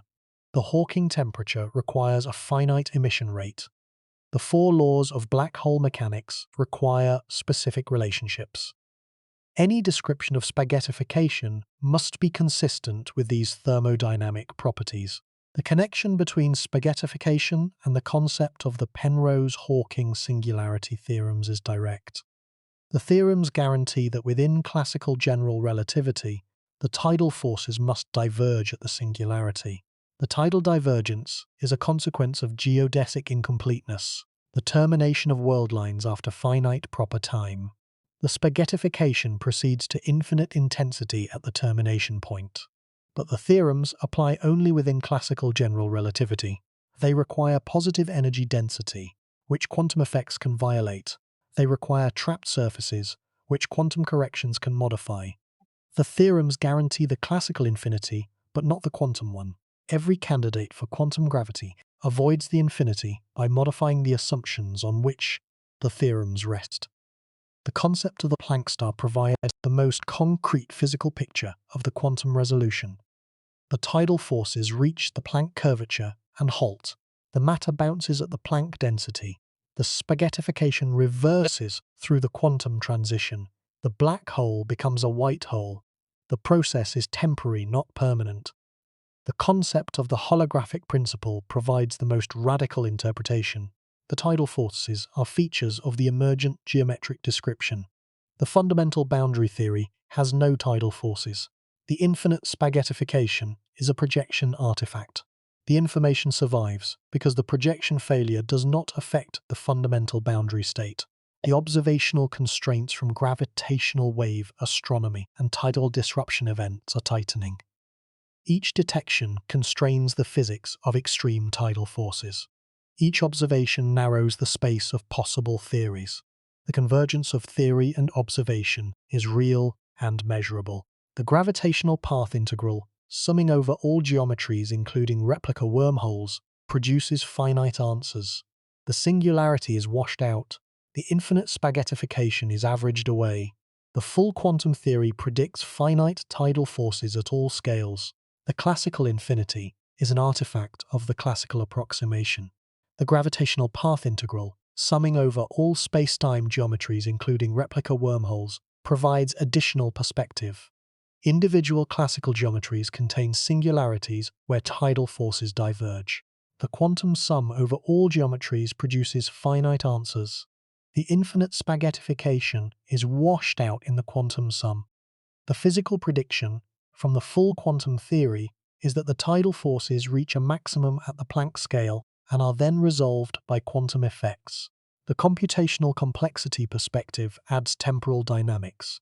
The interior grows because quantum complexity increases. The tidal forces that stretch the interior are the geometric expression of this complexity growth. The spaghettification is the mechanical manifestation of increasing computational complexity. The singularity, where tidal forces diverge, is where the complexity exceeds the descriptive capacity of geometry. The fuzzball program, developed by Samir Matur, offers a more radical picture. In the fuzzball picture, the entire classical interior is replaced by a structure of strings and brains. There is no singularity. There is no region of infinite tidal forces. The spaghettification that occurs in the classical picture is replaced by an interaction with the fuzzball structure. The infalling matter does not pass through a smooth interior toward infinite tidal forces. It encounters the fuzzball surface, where the quantum gravitational structure processes the matter and its information. The numbers are striking. The Bekenstein-Hawking entropy of a solar mass black hole is roughly 10 to the power of 77. The fuzzball has this many microstates, each a different configuration of strings and brains. The infalling matter is processed by the fuzzball, its information distributed across the microstates, its spaghettification replaced by a quantum gravitational interaction at the would-be horizon. The third approach is loop quantum gravity. In this framework, space-time is discrete at the Planck scale. The singularity is replaced by a quantum bounce. When matter is compressed to the Planck density, roughly 5.1 times 10 to the power of 96 kilograms per cubic meter, the discrete structure of quantum spacetime generates a repulsive pressure that halts the compression. The tidal forces reach a maximum at the Planck density and then reverse. The matter bounces. The spaghettification halts and reverses. The Planck star, proposed by Carlo Rovelli and Francesca Vidotto, provides a concrete picture. The singularity is replaced by a compact object at the Planck density. The tidal forces at the surface of the Planck star are enormous but finite. The spaghettification halts at the Planck scale, replaced by a quantum bounce that sends the matter expanding outward. The black hole eventually transitions to a white hole, and the matter that was spaghettified re-emerges. In this picture, spaghettification is not the end, it is a phase. The matter is stretched and compressed to extreme densities, processed by the tidal forces, scrambled by the chaotic BKL oscillations, and then bounced outward through the Planck scale transition. The spaghettification is reversible, at least in the quantum sense. The information is preserved through the bounce. The quantum state survives. The relationship between spaghettification and the concept of asymptotic safety provides another perspective on the quantum limit. In asymptotically safe gravity, the gravitational coupling runs to a finite fixed point at high energies. The curvature is bounded. The tidal forces reach a maximum determined by the fixed point. The spaghettification is finite. The classical infinity is tamed by the running coupling. Causal set theory proposes that spacetime is fundamentally discrete. In a discrete spacetime, the curvature has a maximum set by the fundamental spacing. The tidal forces cannot exceed this maximum. The spaghettification saturates at the discrete limit. The continuous stretching of classical general relativity is replaced by a discrete process that terminates at the Planck scale. The convergence of all approaches on the finiteness of spaghettification at the Planck scale is the most important theoretical conclusion about the ultimate fate of spaghettified matter. The classical infinity is an artifact of the classical approximation. The quantum theory produces finite forces at all scales. The fourth approach comes from the holographic principle and ADSEF-T. In the ADSEF-T framework, the three-dimensional interior of the black hole is a holographic projection of two-dimensional boundary physics. The boundary theory has no singularity. The tidal forces in the boundary theory do not become infinite. The spaghettification in the bulk, including its divergence at the singularity, is a feature of the holographic projection, not of the fundamental physics. In this picture, the spaghettification is real at the level of the emergent description, the bulk spacetime description. But at the fundamental level, the boundary description, there is no spaghettification. The infalling matter is described by boundary quantum dynamics that are smooth, unitary, and singularity-free.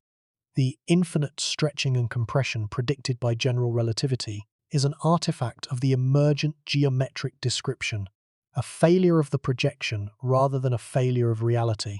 The observational constraints from gravitational wave astronomy constrain the physics spaghettification near the event horizon. Each black hole merger detected by LIGO, Virgo, and CAGRA tests general relativity in the regime of extreme tidal forces. The ring-down signal tests the no-hair theorem.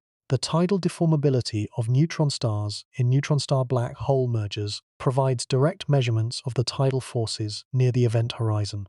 The measurement of tidal deformability has been achieved for neutron-star-neutron star mergers, most notably GW170817. Future detections of neutron-star black hole mergers will provide direct constraints on the tidal forces near the event horizon. If the neutron star is disrupted outside the horizon, the gravitational wave signal shows a characteristic cutoff. If it is swallowed whole, the signal is clean. The distinction depends on the tidal forces at the Roche limit. The causal set theory approach proposes that spacetime is fundamentally discrete. In a discrete spacetime, the curvature cannot diverge because the geometry has a minimum scale. The tidal forces reach a maximum determined by the fundamental spacing.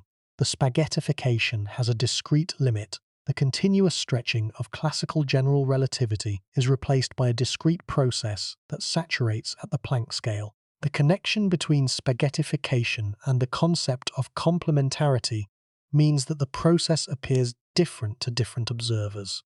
The falling observer experiences the tidal forces directly, feeling the stretching and compression as they fall toward the center. The outside observer sees the matter absorbed by the stretched horizon, processed and re-emitted as Hawking radiation. Both descriptions are valid. The spaghettification is observer-dependent. The concept of the Planck star connects spaghettification to a specific physical endpoint. The singularity is replaced by a compact object at the Planck density. The tidal forces at the surface of the Planck star are enormous but finite. The spaghettification halts at the Planck star. The matter bounces. The information is preserved. The black hole eventually transitions to a white hole. The spaghettification is not the end. It is a phase in a longer cycle. The Wheeler-DeWitt equation, with no time variable, suggests that the process of spaghettification, which unfolds in time, is a feature of the emergent temporal description. At the fundamental level, there may be no process. The spaghettification is a temporal projection of a timeless quantum state. The stretching and compression are the dynamic appearance of a static underlying reality. The connection between spaghettification and quantum error correction completes the picture. The tidal forces that produce spaghettification are features of the bulk geometric description. The bulk is encoded in the boundary through an error-correcting code. The infinite spaghettification at the singularity is where the code fails.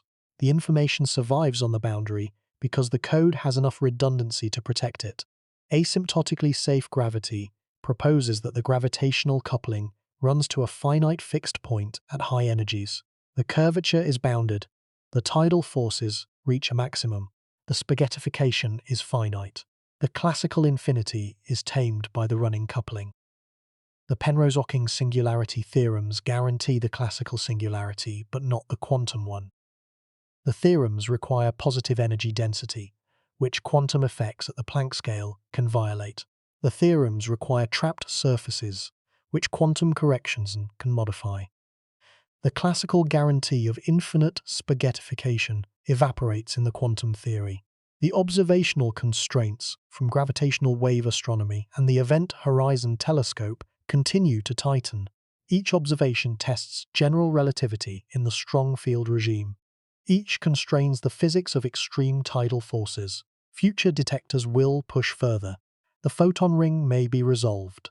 Space-based detectors will detect supermassive mergers. The convergence of theory and observation provides confidence that the infinite spaghettification of classical general relativity is not the final word. The Event Horizon Telescope may provide additional constraints. The photon ring, a sharp, bright feature near the event horizon, encodes geometric information about the near-horizon spacetime. The curvature near the horizon determines the tidal forces there. Future observations that resolve the photon ring may constrain the tidal environment just outside the event horizon. The space-based detector LISA will detect supermassive black hole mergers with unprecedented precision. The tidal forces during these mergers, while not directly measurable, are encoded in the gravitational waveform. Any deviation from the predictions of general relativity would signal new physics in the regime of extreme tidal forces. The thermodynamic constraints continue to tighten. The Bekenstein-Hawking entropy, the Hawking temperature, the four laws, the Page curve, all must be consistent with the spaghettification process. Any description of the ultimate fate of spaghettified matter must reproduce these thermodynamic properties. The constraints are severe. The surviving proposals all agree. The infinite spaghettification of classical general relativity is resolved at the Planck scale. The island formula, developed in 2019 and 2020, provides the mechanism by which the information survives the spaghettification. Quantum extremal islands, regions of the interior that belong informationally to the radiation rather than to the black hole, grow as the black hole evaporates. The information that was scrambled during spaghettification is gradually transferred from the black hole to the radiation through the island mechanism. By the time the black hole has evaporated, all the information has been returned. The fifth approach involves the firewall. If the AMPS argument is correct, the smooth event horizon is replaced by a wall of Planck energy radiation. Spaghettification at the firewall would be instantaneous and total. Every structure would be destroyed at the horizon itself, not at the singularity. The interior, including the classical spaghettification process, might not exist at all. The firewall would be the ultimate spaghettifier, destroying everything at the boundary rather than during the fall. The sixth approach is ER equals EPR, proposed by Susskind and Maldacena. The interior is threaded with microscopic wormholes, connecting it to the exterior through entanglement. The spaghettification process is not isolated. It is connected to the outside through the wormhole network. The tidal forces that stretch and compress the matter are, in some sense, the geometric expression of the entanglement dynamics. The spaghettification is not just a gravitational process, it is an informational process, redistributing quantum information through the wormhole network. The seventh approach involves black hole complementarity. The spaghettification depends on who is asking. The falling observer experiences spaghettification during the fall toward the singularity. The outside observer sees the matter absorbed by the stretched horizon, processed and re-emitted as Hawking radiation. Both descriptions are valid. Neither is complete. The spaghettification is observer-dependent. The eighth approach involves computational complexity.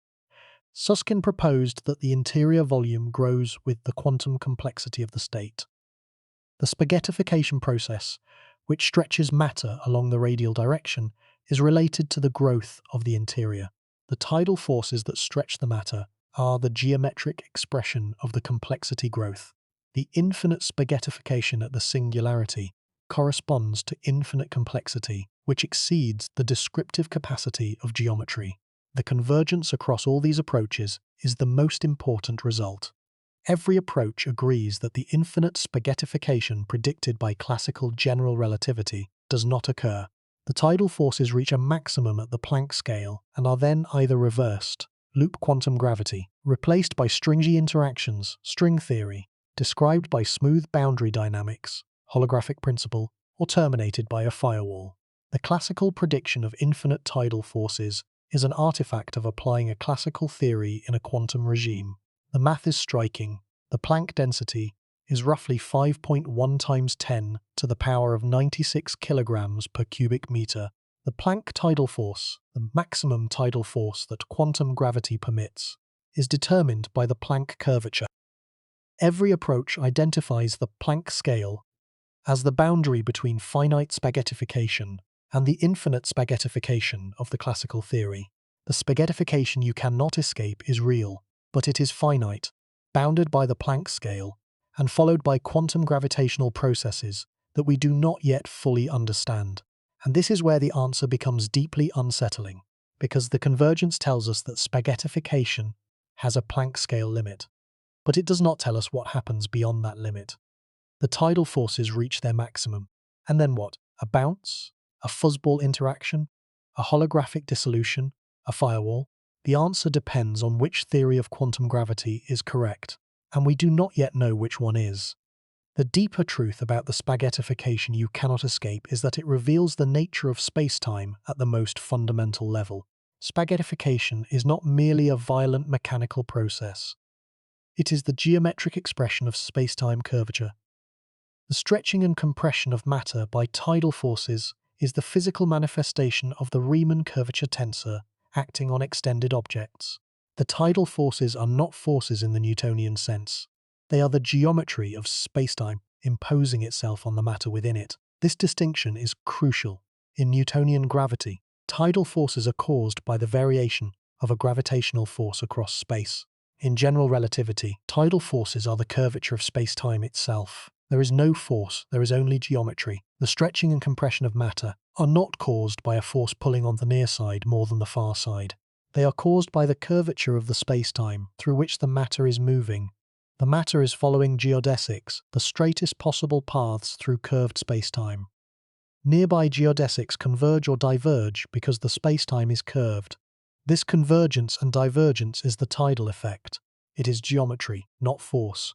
The Bekenstein-Hawking entropy formula connects spaghettification to the thermodynamic properties of black holes in the most quantitative way. The entropy of a solar mass black hole is roughly 10 to the power of 77. When matter is spaghettified and falls into the black hole, the entropy increases by an amount proportional to the mass energy of the infalling matter. The spaghettification is an entropy-producing process, driving the arrow of time forward.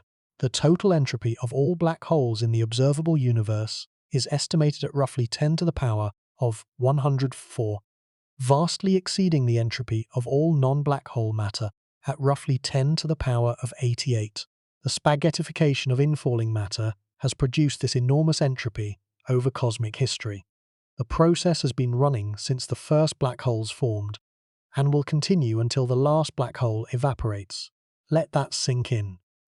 Spaghettification is space-time geometry imposing itself on matter. The stretching and compression are not external forces acting on a body. They are the shape of the universe in which the body exists. The matter is not being pulled apart by a force. It is being pulled apart by the shape of the space and time through which it is falling. The spaghettification is the curvature. The curvature is the spaghettification. They are the same thing, described in different languages. This geometric interpretation transforms our understanding of the spaghettification you cannot escape. The inescapability is not merely that no force can resist the tidal forces. It is that the tidal forces are the geometry of space-time, and you cannot escape the geometry of the space-time in which you exist. Escaping spaghettification near the singularity would require escaping the curvature of space-time. But you are in space-time. You are made of matter moving through space-time. You cannot step outside the geometry any more than a fish can step outside the water. The connection between spaghettification and the emergent nature of space-time is the deepest insight. If space-time is emergent, arising from quantum information and entanglement, then the tidal forces that produce spaghettification are also emergent. They are the geometric expression of underlying quantum dynamics. The stretching and compression of matter are the macroscopic manifestation of quantum information processing at the Planck scale. Mark van Ramsdonk showed in 2010 that entanglement generates spacetime. Reducing entanglement causes spacetime to disconnect. The curvature of spacetime which produces the tidal forces is determined by the entanglement structure of the quantum state. Near the singularity, the entanglement structure is maximally disrupted. The curvature diverges. The tidal forces become infinite. The spaghettification is the geometric signature of maximal entanglement disruption. The connection between spaghettification and the holographic principle provides the most radical transformation of the physical picture. If the three-dimensional interior is a holographic projection of two-dimensional boundary physics, then the tidal forces are features of the projection. The boundary theory has no tidal forces. It has quantum dynamics, whose three-dimensional projection produces the appearance of tidal stretching and compression. The infinite spaghettification at the singularity is where the projection fails, not where reality fails. Mark van Ramsdonk showed that entanglement generates spacetime. The curvature that produces tidal forces is determined by the entanglement structure. Near the singularity, the entanglement is maximally disrupted. The curvature diverges. The tidal forces become infinite. The spaghettification is the geometric signature of entanglement disruption. The error-correcting code of holographic spacetime protects the geometric description from local errors. The singularity is a local error where the code fails. The information survives because the code has enough redundancy to protect it. The infinite spaghettification is a code failure, not a physical catastrophe. The deeper truth is that spaghettification, at the most fundamental level, is not a mechanical process. It is an informational process. The stretching and compression are the geometric expression of quantum information dynamics. The tidal forces are the curvature of an emergent geometry. And the singularity, where the forces diverge, is where the emergence breaks down and the quantum informational substrate shows through. The Bekenstein bound sets the maximum information content of any region. Black holes saturate this bound. The spaghettification converts organized matter into the maximum possible information density. The Margulis-Levitin theorem sets the maximum processing speed. The spaghettification processes information at the absolute physical maximum.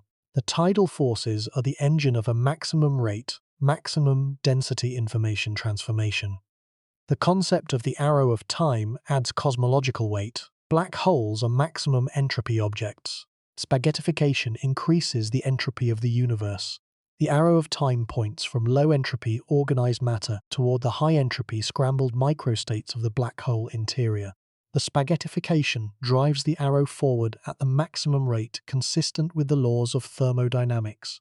The concept of complementarity means the spaghettification appears different to different observers. The falling observer experiences it directly. The outside observer sees it encoded on the stretched horizon. Both descriptions are valid. The spaghettification is observer-dependent, one of the most radical implications of black hole physics. The connection between spaghettification and the Wheeler-DeWitt equation adds conceptual depth. The Wheeler-DeWitt equation, one of the earliest formulations of quantum gravity, has no time variable. The quantum state of the universe is static. Time is emergent. The spaghettification process, which unfolds in time as the observer falls toward the singularity, is a feature of the emergent temporal description.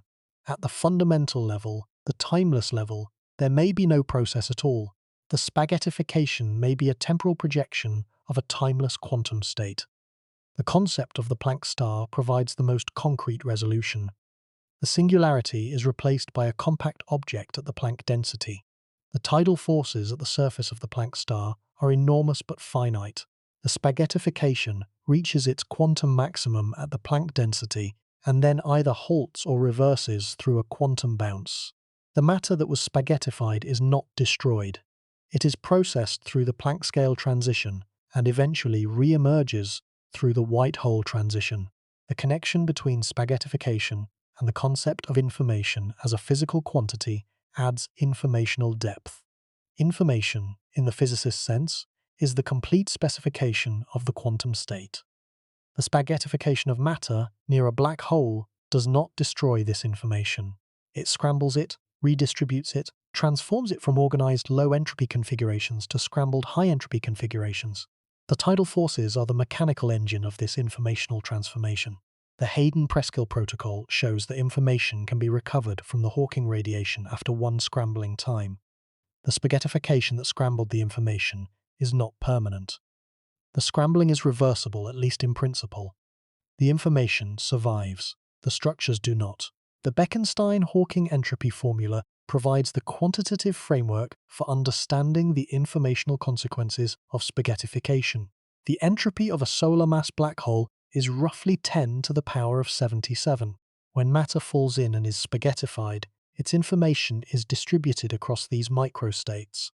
The organized, low-entropy information of the infalling matter is converted into the maximally scrambled, high-entropy information of the black hole interior. The page curve describes how this information is eventually returned. Rising entropy during the first half of evaporation, falling entropy during the second half.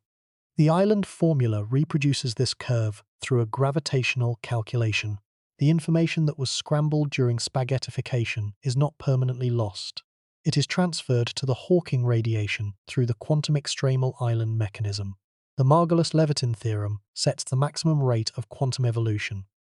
Black holes saturate this bound.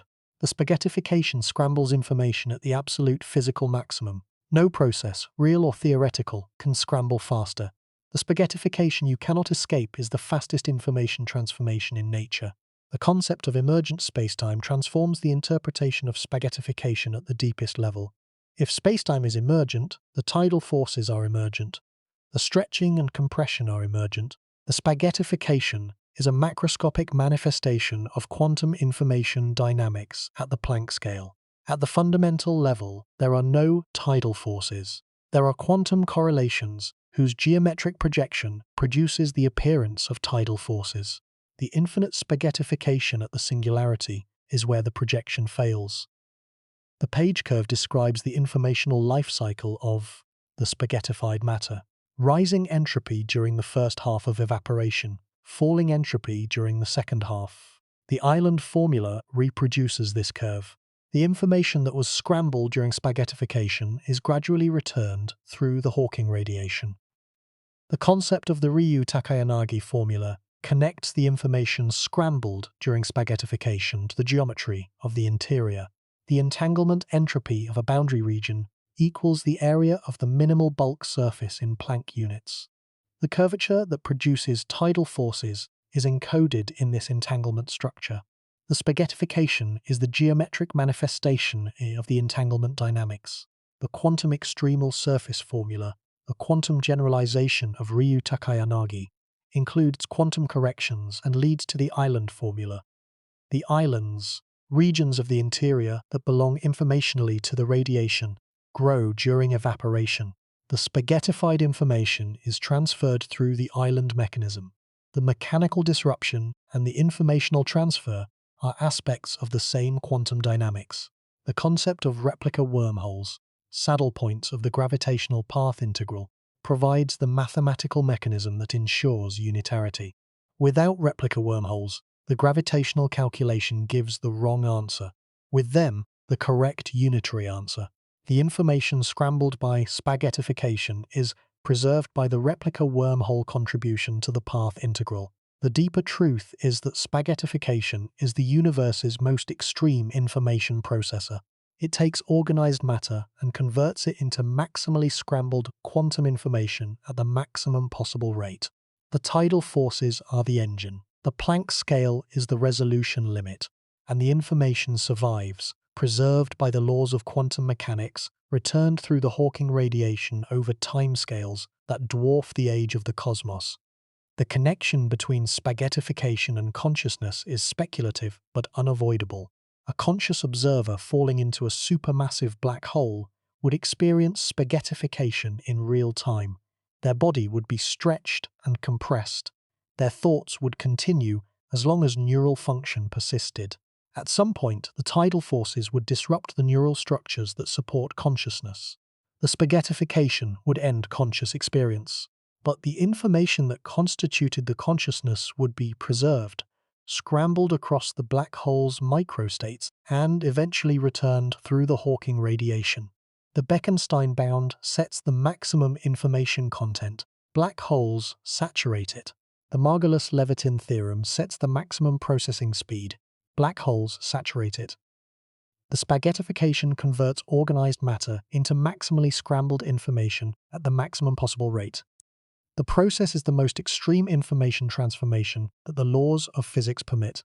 The deeper truth is that the spaghettification you cannot escape is the universe's most extreme recycling process. Matter enters, information emerges.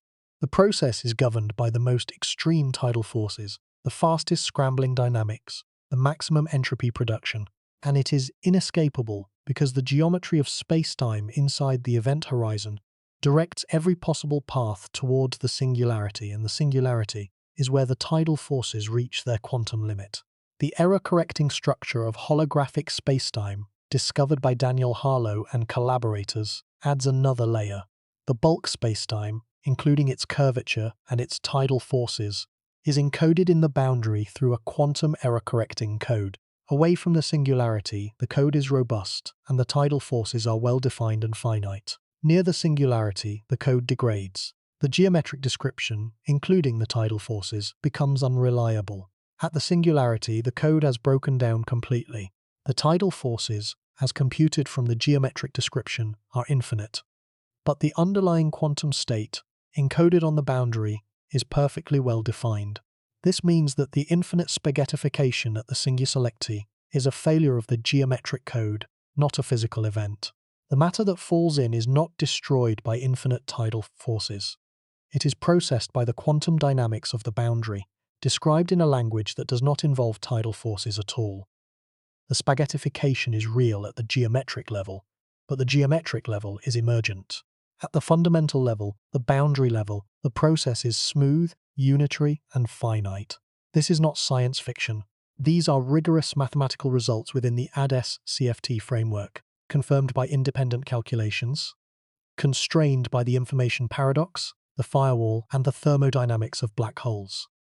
The scrambling time connects spaghettification to information processing. For Sagittarius A star, The scrambling time is milliseconds. Within thousandths of a second, the information content of anything that crosses the horizon is distributed across the entire boundary. The mechanical process of spaghettification and the informational process of scrambling occur simultaneously. They are not separate processes. They are different aspects of the same underlying quantum dynamics. The Bekenstein-Hawking entropy provides a quantitative measure of the result of spaghettification. The entropy of a solar mass black hole is roughly 10 to the power of 77. When matter falls in and is spaghettified, its information is scrambled and distributed across these 10 to the power of 77 microstates. The spaghettification converts organized matter with relatively low entropy into maximally scrambled quantum information with maximum entropy. The stretching and compression and disruption are the mechanical means by which entropy is maximized. The page curve describes what happens to the information after the spaghettification. The entropy of the Hawking radiation rises during the first half of evaporation, as the spaghettified information is absorbed by the black hole. Then, at the page time, the entropy begins to fall. The information is emerging. The spaghettification was not the end of the story. It was the middle. The information is scrambled, distributed, and eventually returned through the Hawking radiation. The deeper truth is that the spaghettification you cannot escape is not a story of destruction. It is a story of transformation. Matter is not destroyed at the singularity. It is transformed, processed, scrambled, and redistributed. The tidal forces are the engine of this transformation. The spaghettification is the mechanism by which organized matter is converted into maximally scrambled quantum information, and this scrambled information is eventually returned to the universe through the Hawking radiation. The spaghettification you cannot escape is, at the deepest level, the universe's most extreme recycling program. Matter goes in, information comes out. The process is violent, extreme, and governed by forces that grow without classical limit. But the quantum limit is finite, and the information survives. What does it mean that the universe contains a process that disassembles matter at every scale, from the macroscopic to the subatomic, through forces that grow without classical bound? What does the inescapability of spaghettification tell us about the nature of gravity, of spacetime, of our place in the cosmos? It means, first, that gravity is not the gentle, benign force of everyday experience. The gravity that holds us to the Earth's surface, that keeps the moon in orbit, that binds the solar system together, is the same gravity that, concentrated sufficiently, tears apart everything that exists. The difference is degree. The tidal force from the moon raises the oceans by a few meters. The tidal force near a black hole singularity disrupts atomic nuclei, the same physics, the same equations, vastly different scales. There is a philosophical pause required here. The inescapability of spaghettification confronts us with the limits of material existence. Every structure that has ever been built, every organism that has ever lived, every atom that has ever existed can be taken apart by gravity alone, if the gravitational field is concentrated enough. The bonds that hold matter together, electromagnetic bonds, nuclear bonds, even the binding of quarks by the strong force, are all finite. The tidal forces near a singularity are infinite, or at least approach the Planck scale, which exceeds every binding force in nature. Nothing is permanent in the presence of sufficient gravity. Every bond can be broken, every structure can be disassembled, every atom can be torn apart, every nucleus can be shattered. Every level of organization, from the cosmic to the subatomic, can be disrupted by tidal forces of sufficient magnitude. The spaghettification you cannot escape is the ultimate demonstration of the impermanence of material structure. Only information survives, preserved by the laws of quantum mechanics, scrambled but not destroyed, distributed but not lost. Everything can be disassembled. The practical implications of spaghettification extend beyond black holes. Tidal disruption events, the tearing apart of stars by supermassive black holes, are observed regularly. These events produce brilliant flares of radiation that can be detected across billions of light years. Each tidal disruption event is a spaghettification of an entire star, the conversion of a stellar mass quantity of organized matter into a long stream of disrupted gas. These events provide observational access to the physics of extreme tidal forces and are among the most luminous transient events in the universe. The study of spaghettification has produced one of the most vivid and accessible descriptions of extreme physics in all of science. The image of matter being stretched like pasta by the gravity of a black hole captures the imagination and communicates the essential physics with remarkable clarity. The term spaghettification, coined by Hawking, has entered the popular vocabulary and become one of the most recognizable concepts in modern astrophysics. But the reality is far more complex and far more profound than the popular image suggests. The spaghettification near a black hole is not just stretching, it is compression from the sides, it is chaotic oscillation near the singularity, it is quantum processing at the Planck scale, it is informational scrambling at the maximum rate. It is the conversion of organized matter into maximally disordered quantum information. It is the most extreme transformation of matter that the laws of physics permit. The study of spaghettification has driven advances in numerical relativity, the computational solution of Einstein's equations. Simulating the tidal disruption of a star by a supermassive black hole requires solving the full nonlinear equations of general relativity coupled to Magnetar hydrodynamics. These simulations have become increasingly sophisticated, reproducing the observed properties of tidal disruption events and providing predictions for future observations. The study of spaghettification has driven advances in numerical relativity, gravitational wave data analysis, and the theory of tidal disruption events. The computational simulation of tidal disruption, requiring full general relativistic magnetohydrodynamics, has pushed the boundaries of high-performance computing. The analysis of gravitational wave signals from compact binary mergers has refined our understanding of tidal interactions in the strong field regime. The connection between spaghettification and quantum error correction deserves mention. The holographic encoding of space-time has the structure of a quantum error correcting code. The tidal forces that produce spaghettification are features of the encoded bulk geometry. The infinite spaghettification at the singularity is where the code breaks down. The information survives because the code has enough redundancy to protect it, even when the geometric output fails. The study of spaghettification has driven advances across astrophysics, gravitational physics, and quantum information theory. Numerical simulations of tidal disruption events have pushed computational methods forward. Gravitational wave data analysis has refined our understanding of tidal interactions in compact binaries. The connection between tidal forces and information scrambling has advanced quantum information theory. The mathematical tools developed for understanding spaghettification have practical applications. The geodesic deviation equation, the Raychaudhuri equation, the BKL dynamics, the Roche limit calculations, all are used in astrophysics, satellite dynamics, and gravitational wave science. The most extreme tidal forces have generated tools used across space science. The philosophical dimension of spaghettification deserves final reflection. The existence of a process that disassembles all structures through forces of unlimited classical magnitude challenges our intuitions about permanence. Nothing is permanent in the presence of sufficient gravity. Every bond can be broken, every structure can be disassembled, every atom can be torn apart, every nucleus can be shattered, every level of organization, from the cosmic to the subatomic, can be disrupted by tidal forces of sufficient magnitude.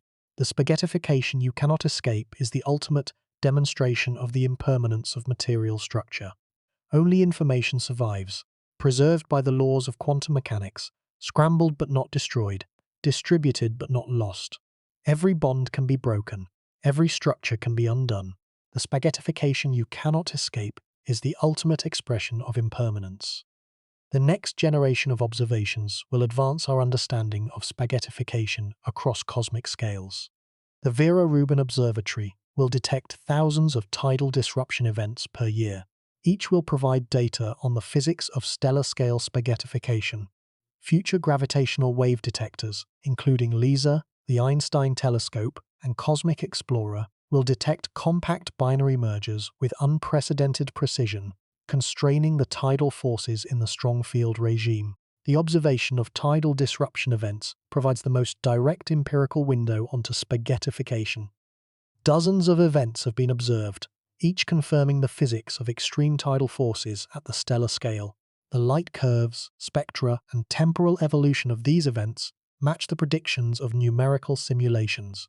The upcoming Vera Rubin Observatory will detect thousands per year, providing an unprecedented statistical sample. The gravitational wave observations from compact binary mergers provide complementary data. The tidal deformability of neutron stars, measured through the gravitational waveform, constrains the physics of tidal interactions in the strong field regime. The distinction between tidal disruption outside the horizon and whole-body swallow tests the Roche limit physics near black holes. Each observation constrains the physics of spaghettification. Each narrows the range of possible quantum gravity theories. The convergence of observational constraints with theoretical predictions is slow but real. The complete picture of spaghettification, from the macroscopic to the Planck scale, is being assembled piece by piece. The Event Horizon Telescope will continue to sharpen its images. The photon ring, if resolved, will encode information about the near-horizon space-time geometry, constraining the tidal environment near the boundary of the inside. Each improvement in observational capability narrows the gap between theory and observation. The mathematical tools developed for understanding spaghettification have found applications across science. Tidal dynamics in satellite orbit mechanics, Roche limit calculations in planetary science, geodesic deviation in gravitational wave template construction. The physics of extreme tidal forces pushed to its limit by black holes has generated tools used across space science and astrophysics. But the information survives. The quantum state is preserved. The past is encoded in the present. The universe remembers. Spaghettification destroys structures but preserves information. The universe's most violent mechanical process is also its most perfect information-preserving process. The destruction of form is accompanied by the conservation of content. The stretching and compression and disruption of matter are accompanied by the scrambling and redistribution and eventual return of information. The connection between spaghettification and quantum computing deserves mention. Quantum error correction, inspired by the holographic encoding of spacetime, is essential for building fault-tolerant quantum computers. The mathematical framework that describes how information survives spaghettification, the error-correcting code of holographic spacetime, is the same framework that protects quantum information in quantum computers. The most extreme physical process has generated some of the most practical mathematical tools. The scrambling dynamics of black holes, closely connected to spaghettification, have inspired the development of random quantum circuits as models for quantum chaos and thermalization. Fast, scrambling bound, which black holes saturate, provides a benchmark for quantum information processing. The study of spaghettification has advanced the foundations of quantum computing theory. The practical implications extend beyond theory. The observation of tidal disruption events provides data on supermassive black hole demographics, on stellar populations in galactic nuclei, on the physics of accretion and jet formation. The gravitational wave signatures of tidal interactions constrain the equation of state of dense matter and the properties of compact objects. Each observation refines our understanding of spaghettification at cosmic scales. The concept of the scrambling time connects spaghettification to quantum information processing. The scrambling time for Sagittarius A star is milliseconds. The mechanical disruption and the informational scrambling occur simultaneously at the same timescale. They are not separate processes, but complementary descriptions of the same underlying quantum dynamics. The philosophical implications of inescapable spaghettification deserve reflection. The existence of a process that disassembles all matter at every structural level through forces that grow without classical limit challenges our intuitions about permanence and structure. Nothing is permanent in the presence of sufficient gravity. Every bond can be broken. Every structure can be disassembled. Every atom can be torn apart. Every nucleus can be shattered. Every level of organization, from the cosmic to the subatomic, can be disrupted by tidal forces of sufficient magnitude. The spaghettification you cannot escape is the ultimate demonstration of the impermanence of material structure. Only information survives, preserved by the laws of quantum mechanics, scrambled but not destroyed, distributed but not lost. Every bond can be broken, every structure can be disassembled. The spaghettification you cannot escape is the ultimate expression of the impermanence of material existence. But the information survives. The quantum state is preserved. The past is encoded in the present. The records are kept. The spaghettification destroys structures but preserves information. The universe remembers, even when the matter has been stretched, compressed, scrambled, and returned as featureless thermal radiation. The LIGO-Virgo-Cagra collaboration has detected roughly 90 gravitational wave events, most from black hole mergers. During the final moments of a merger, the tidal forces between the two black holes reach extraordinary levels. The tidal disruption of the event horizons during the merger produces the most powerful gravitational wave emission in the universe. Each detection provides a test of general relativity in the regime of extreme tidal forces. The Event Horizon Telescope has photographed the shadows of M87 star and Sagittarius A star. Future observations may resolve the photon ring, encoding information about the near-horizon spacetime geometry. The near-horizon geometry determines the tidal forces near the boundary of the black hole. Future observations may constrain the tidal environment just outside the event horizon. The connection between spaghettification and quantum information processing is one of the most productive insights from the study of black holes.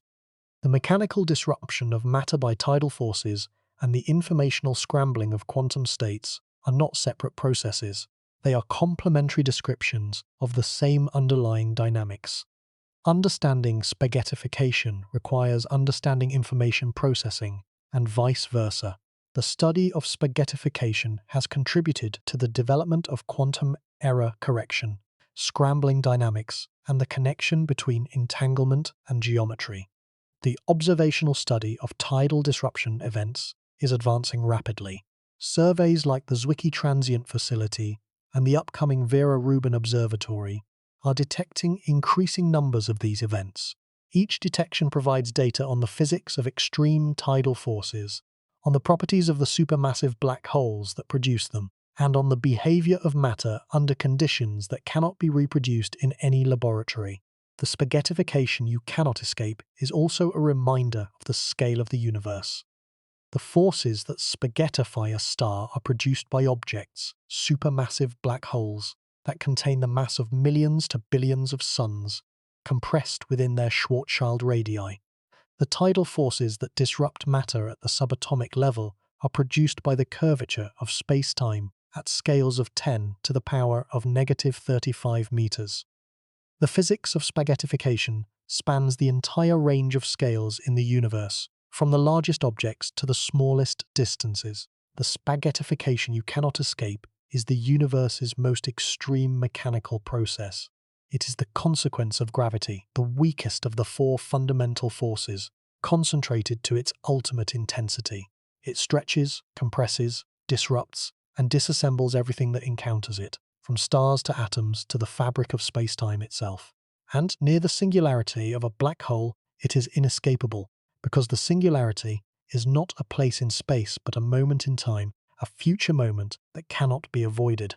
The spaghettification you cannot escape is the universe's most extreme mechanical process, the most extreme information processing event, and the most extreme thermodynamic transformation.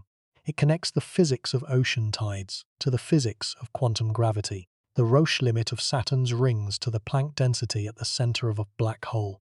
It spans the entire range of physics, from the well-tested to the unknown, and it is inescapable inside the event horizon, because the singularity is in the future, and the future cannot be avoided. The physics of spaghettification is the physics of tidal forces, of space-time curvature, of the Riemann tensor acting on extended objects. It is well understood at all distances except the singularity, where the classical theory produces infinity, and the quantum theory must take over.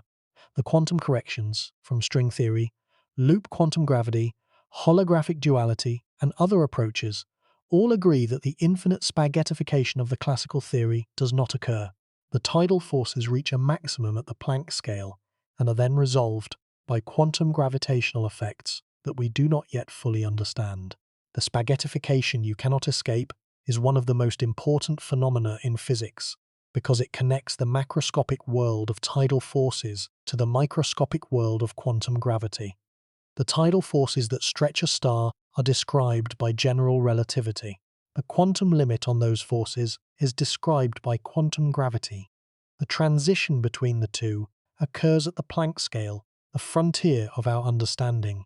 Spaghettification spans the entire range of physics, from the well-tested to the unknown, from the classical to the quantum, from the observable to the hidden. The spaghettification you cannot escape is also the universe's most extreme information processing event. The tidal forces that stretch and compress matter also scramble its quantum information, distributing it across the black hole's microscopic degrees of freedom at the maximum rate permitted by quantum mechanics. The spaghettification is not just destruction, it is transformation.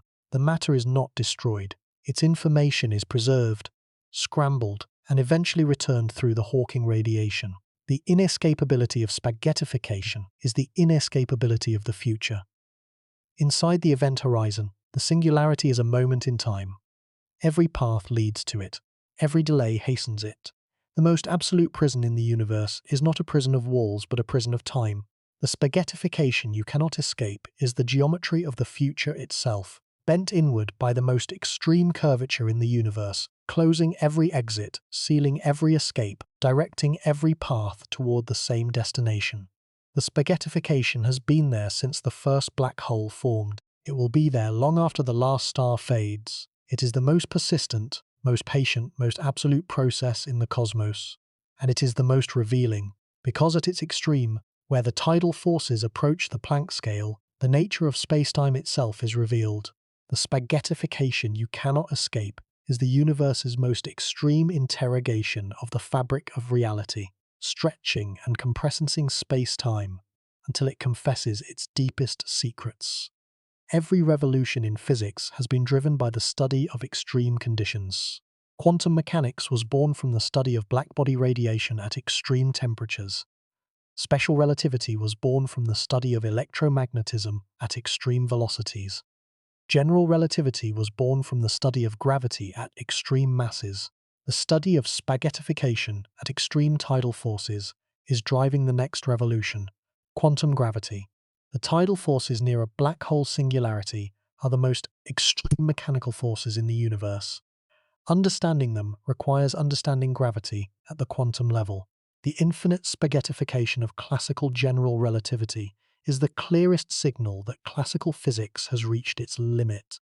The resolution requires a theory that combines gravity and quantum mechanics, that produces finite predictions where the classical theory produces infinity, that preserves information where the classical theory destroys it.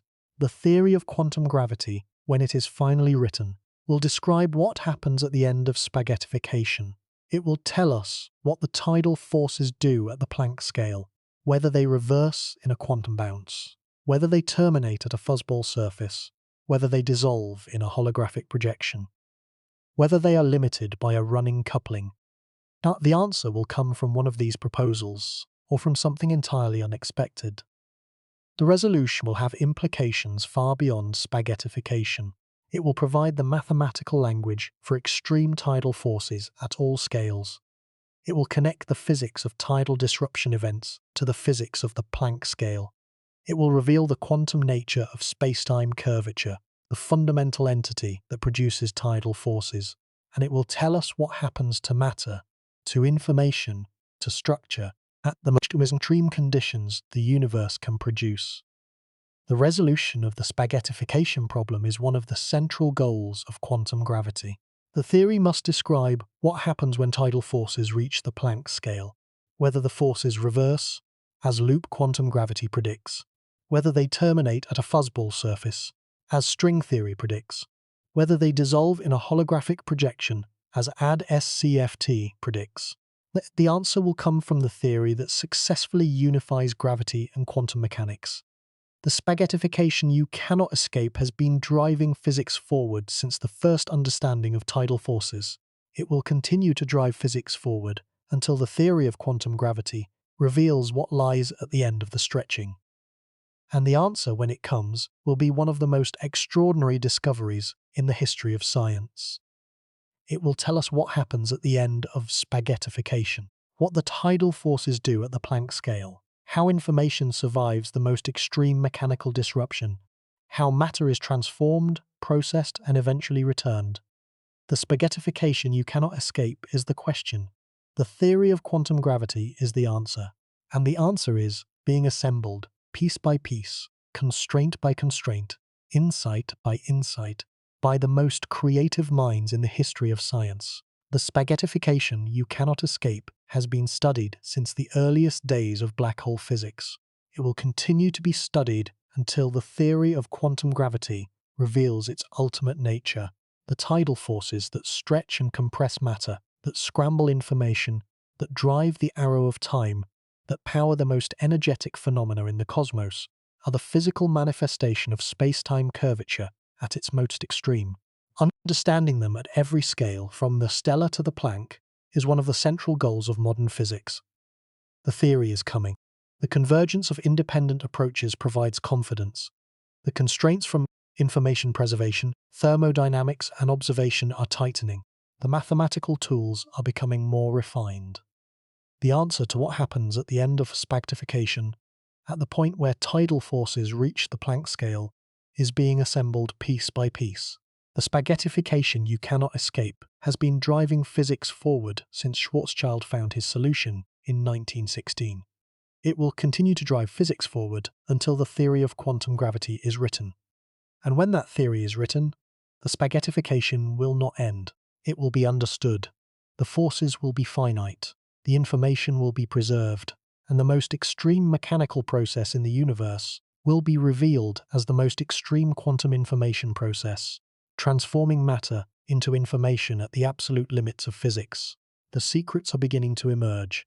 The holographic principle, the information paradox, the island formula, the error-correcting code, the computational complexity. Each has been revealed, in part, by the study of what happens when tidal forces grow without limit. The spaghettification you cannot escape has driven some of the deepest insights in the history of physics. Somewhere, right now, a star is being torn apart by a supermassive black hole. A tidal disruption event is unfolding, a cosmic-scale spaghettification visible across billions of light-years.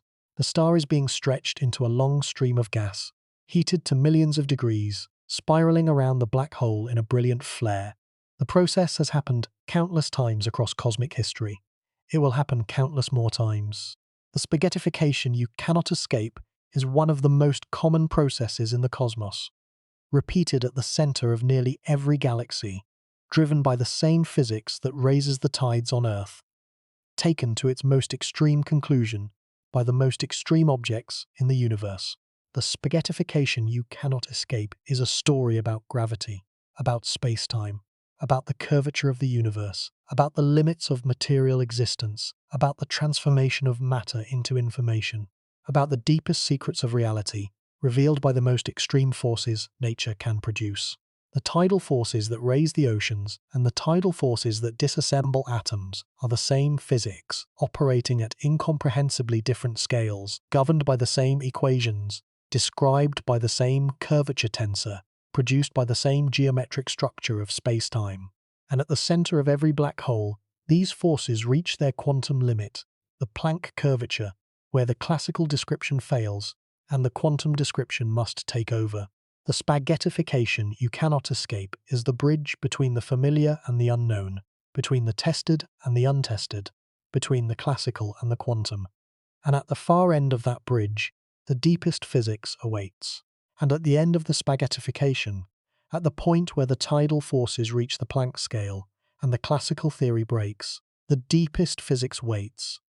Not the physics of stretching and compression, the physics of quantum gravity, the physics of emergent space-time, the physics of information and entanglement and the fabric of reality at the most fundamental level. The spaghettification you cannot escape ends where the deepest physics begins. The classical description, which has served so well from the scale of ocean tides to the scale of stellar disruption, reaches its limit at the Planck curvature. Beyond that limit, quantum gravity takes over, and quantum gravity will reveal what the universe does with matter that has been spaghettified to its quantum extreme, stretched and compressed and scrambled at the most fundamental level of physical reality. And the deepest physics, when we finally understand it, will reveal what happens at the end of the stretching. What the universe does with matter that has been disassembled at every scale. What lies beyond the point where tidal forces reach their quantum limit? The answer is coming, and it will be extraordinary.